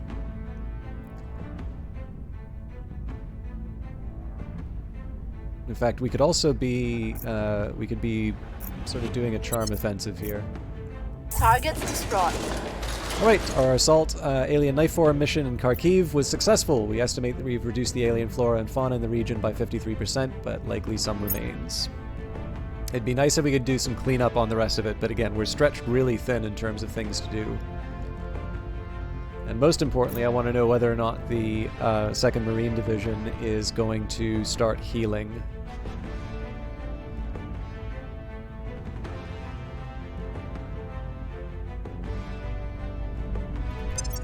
You know what I didn't do? I don't think I took a look at the numbers. Yeah, we've let a month go by, so... so let's see what we're looking at here. So, Resistance has contributed 251 for international relations. The next highest is 166 from the initiative. Sorry, my apologies. It's actually the servants at 167. We've got 955 to orbitals. Now I'm guessing that that Exodus has sort of been licking its chops and saying that they can overtake us. And as usual, not much happening on industrialization of space. So, the big question for me here is, am I in a position to keep eating Exodus's lunch if I underinvest in orbitals? So 654 to 799, that's 145. 171. Yes, so we can actually maintain the status quo here, and we will outdo we'll outdo our rivals. Okay. Acknowledged. Gennarti's got to go globe-trotting and blowing up alien assets. Going in hot.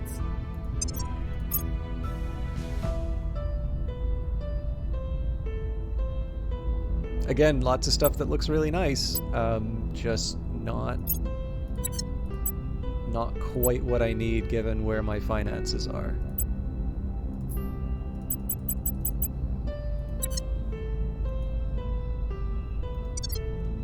Okay.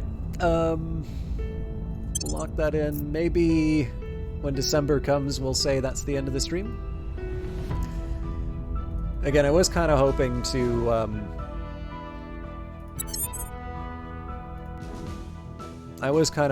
get the mine up, but other than paying for it, I think we have a pretty clear idea about how that's going to work. The other thing that's nice is we have started to get some information about enemy counselors, and we also learned about war. I will help them.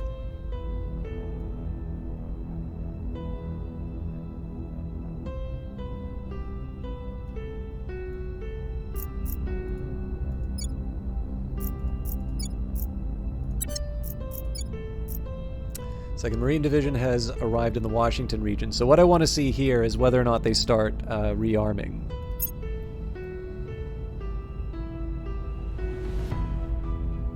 Yeah, so we're definitely struggling to claim this territory. However, it's 40% occupied, We've and neutralized their key people. we're at 63%.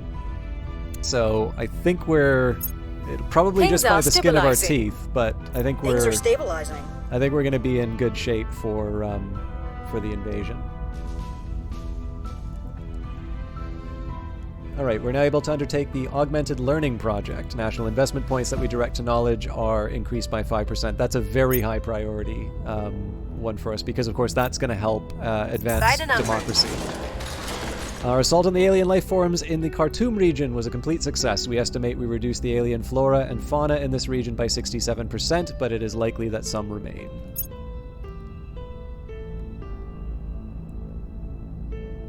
So things are looking up. Andre can go back to investigating enemy counselors.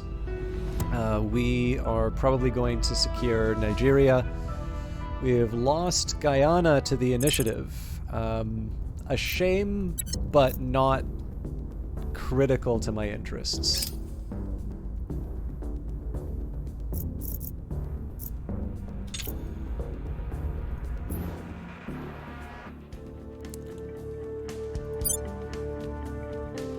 So I want to keep an eye on these numbers here.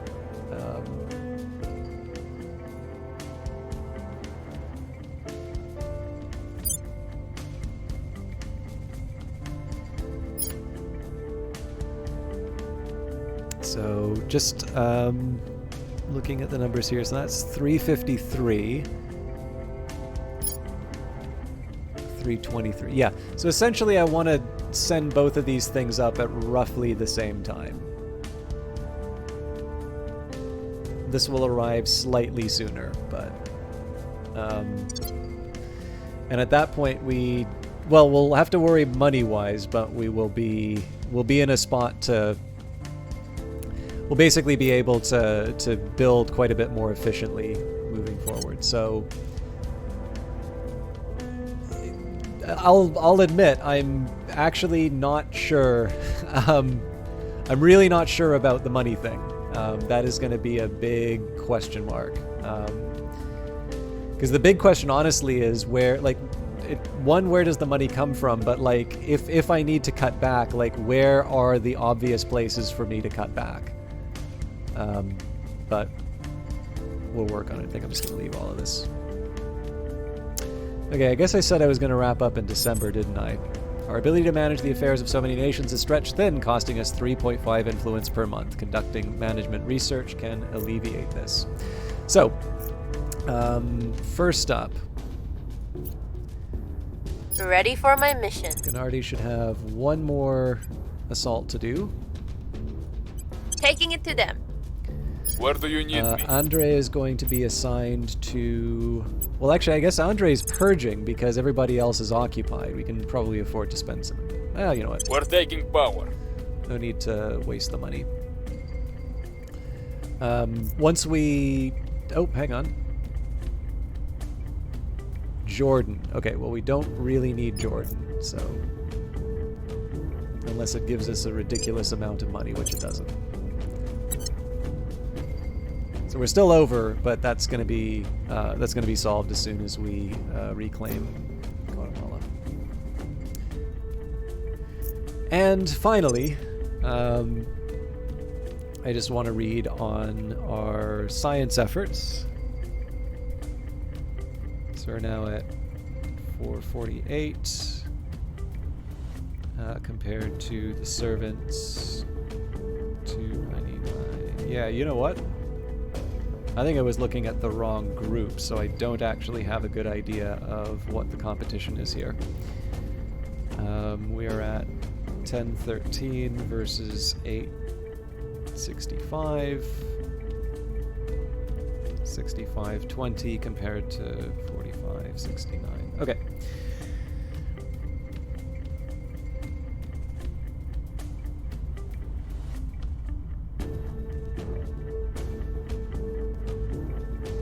So we're at 197 for position 1. Contrast that. Well, in a pessimistic case, we would say that the servants went up by 132. That could be a real number. So I do want to keep an eye on that development. So we're at 1013, so with our minimal effort, we can still put in 58 into orbitals. But the question is, I suspect that's going to be,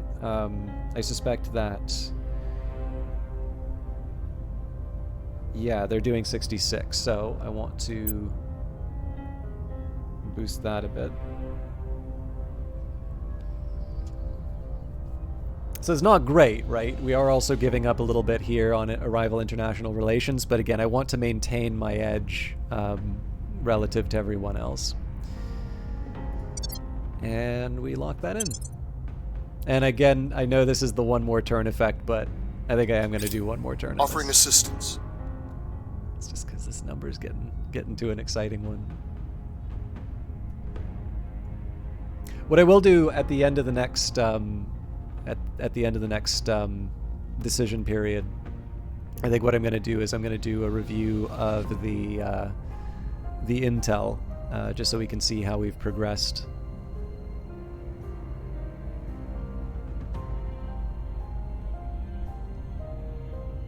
Things are cooling off. Violence is abating. Score 1 for the good guys. Our assault on the alien life forms in the Keto region was successful. We estimate we reduced the alien flora and fauna in this region by 30%, but it's likely that some remains. Yeah, if we reduced it by 30%, I don't think it's a question of likelihood that it remains. I think we are walking away from surviving alien material. Alright, that one, again, it's a shame because it's South America. It is sort of in my neighborhood.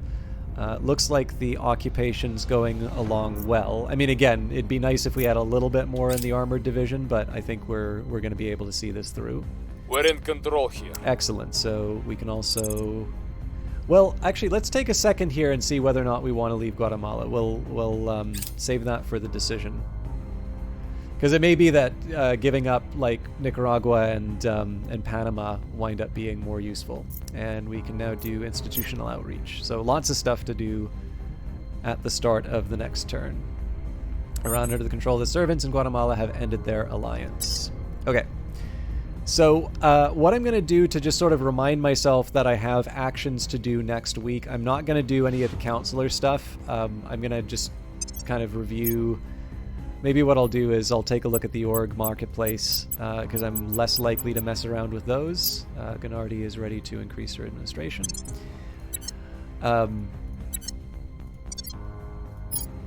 yeah, no more alien objects to try and break.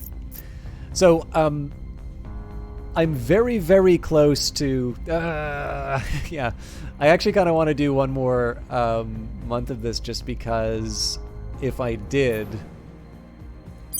I would be able to I'd be able to launch the mining complex. So we need 59.5 for that, and then the fission pile, which is 5.1. So 64.6 is the magic number. And again, presumably, because of the placement, like the launch window, presumably we get a discount. We don't actually see that in the numbers. But yeah, like, obviously that's hopefully a good one for us in terms of just being able to keep the costs down. Mind you, also going later means that the flare stops affecting us, and we're able to see a little bit more money. But I did say we're going to do a review of our standing. So we sort of took a look at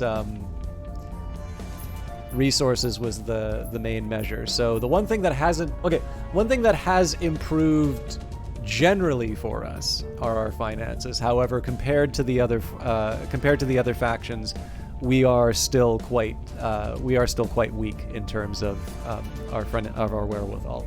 And to be honest, I actually, at this point, I don't even remember that well how we got into this situation. I know we kind of pulled back a bit from sort of funding and such, but I feel like there were a few other steps that I took which resulted in us losing a bit. Now, taking a look at boost, we are still falling behind. In fact, if I look at everyone else, we are in last place. We're tied for last place, somewhat ironically, with Project Exodus. So it's effectively, I'm assuming that a lot of this just means that people have been investing heavily in their space operations for Earth, and I should probably be doing the same for myself, except that I'm trying to boost the knowledge, and so on and so forth. But yeah, so money-wise, we're a laggard. Influence, we are still running ahead. However, we're tied for first now. So the Academy's been able to boost that. Now, I think some of this is the reduction that's come on from the organizations that I brought in. So I'm kind of willing to accept that because in the end, like, we were able to expand our control points so much. I think we still dominate as far as ops. So yeah, our ability to conduct operations on Earth is unsurpassed. The Exodus is second to that. We're looking pretty grim on boost. And yeah, when I take a look at mission control too, like, we went from first to last. So effectively everyone sort of invested in their space infrastructure, and all of a sudden the United States space program is really not as exciting as it used to be. And that's a problem for me, just because, that was there's a number of reasons why I wanted the U.S. Research is certainly one of them. And on that front, again, we're absolutely killing it, right? The next most powerful would be the Protectorate with 21.7. But it is sort of fair to say that this has come at a cost. The way I'm going to make up some of this is that by getting my Mars operations running, I am going to, the need for boost to do, to get things like satellites and all of that running, that decreases.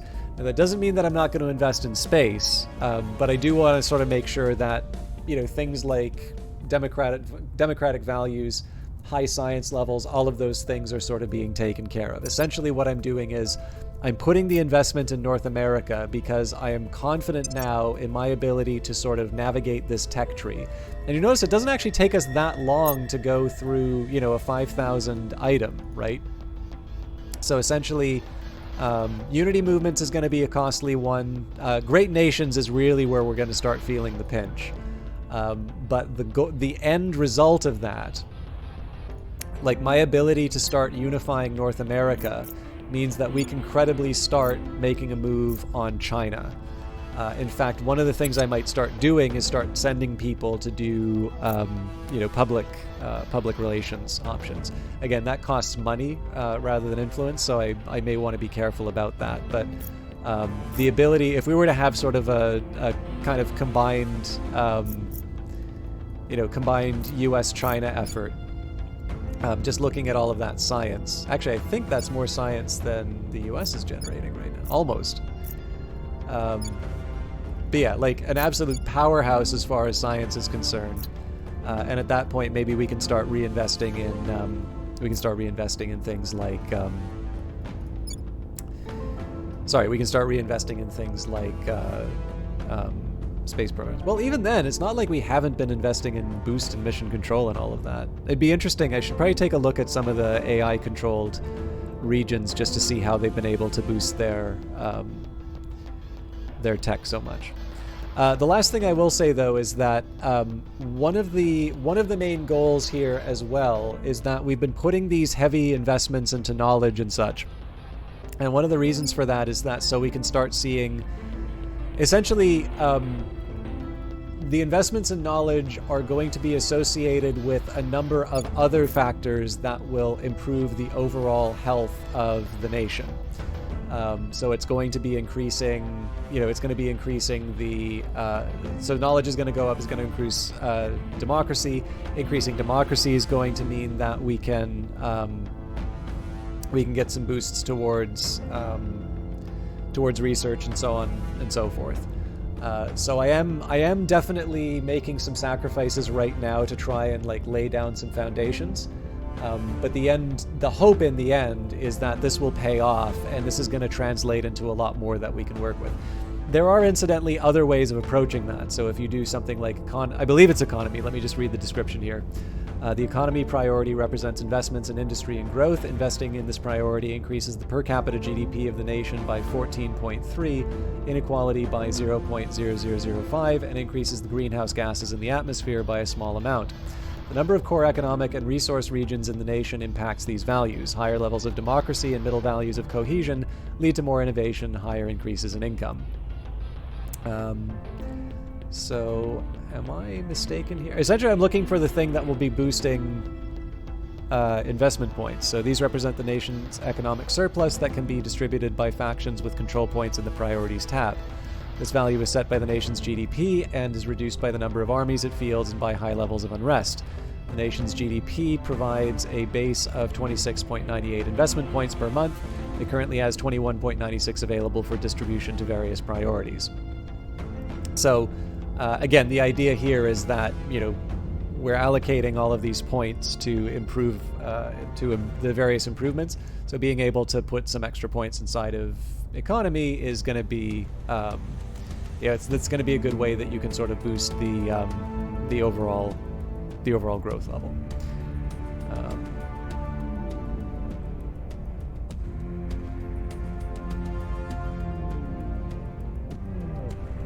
I'm a little curious what's causing I guess it's the Democratic backsliding that's maybe doing it. Yeah, I don't know. I feel like we're going to have a pretty good handle on the nations. Like I said, we're definitely getting some pain in order to try and be in a stronger position for later on in the game. One last thing I may wind up doing, and this is more about getting some cash. So when it says spoils, it requires at least 17%.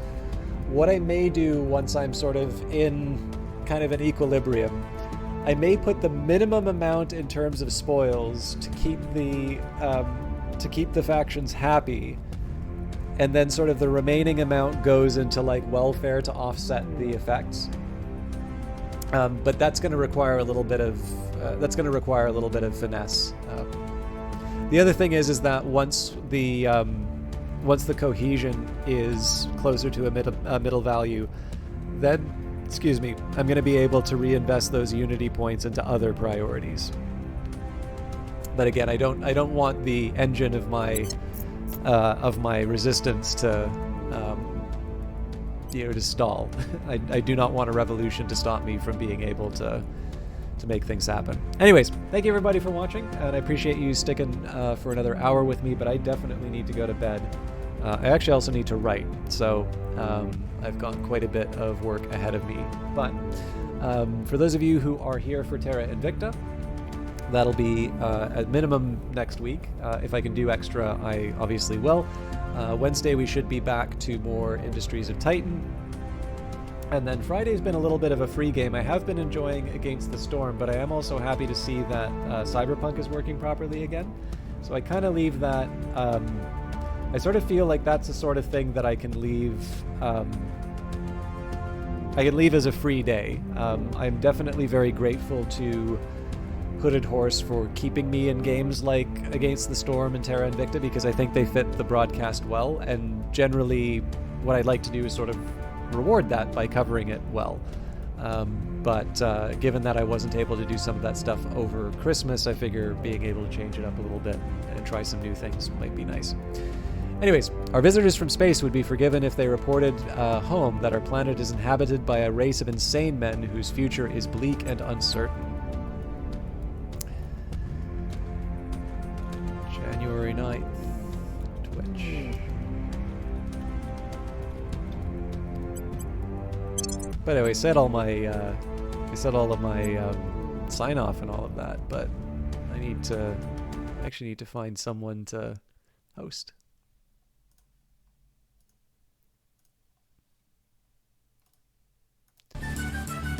Oh no!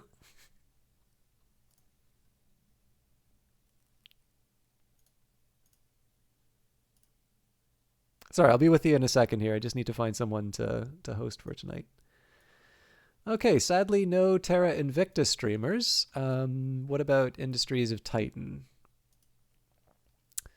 Phantom Brigade?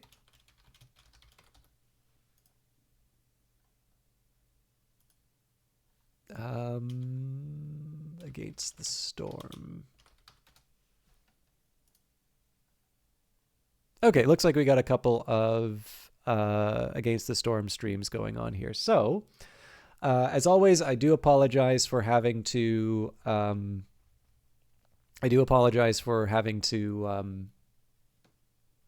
do I put it?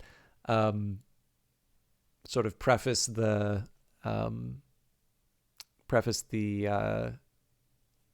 the claim through the host, but I don't know the people who I'm hosting for the most part. I'm going to be hosting The Last Vegan, who is currently playing... Oh, actually, you know what? It occurred to me that I'm probably tagged as an adult game right now. Mature game. Adult game probably carries different connotations. But anyways, the only reason why I highlight that is the last couple of times that I have... Actually, maybe not the last couple of times, but there have been a couple of times where I've hosted someone... and have immediately regretted it. And the way that Twitch has sort of set it up now is that you do a raid and you can't like unraid. So I am hoping you enjoy their stuff. I definitely appreciate it if you'd hang around and show them some support, because Against the Storm is a wonderful sort of roguelike city builder, also published by Hooded Horse. And in this case, they are tagged up as an English speaker. And I usually kind of like viewing from bottom to top in terms of the number of viewers. So hopefully this will give a little bit more support for Against the Storm. Anyways, I got to get stuff done. So have a lovely evening. I will see some of you Wednesday. And for those of you who are just here for Terra Invicta, I will see you in a week at the most. Take care.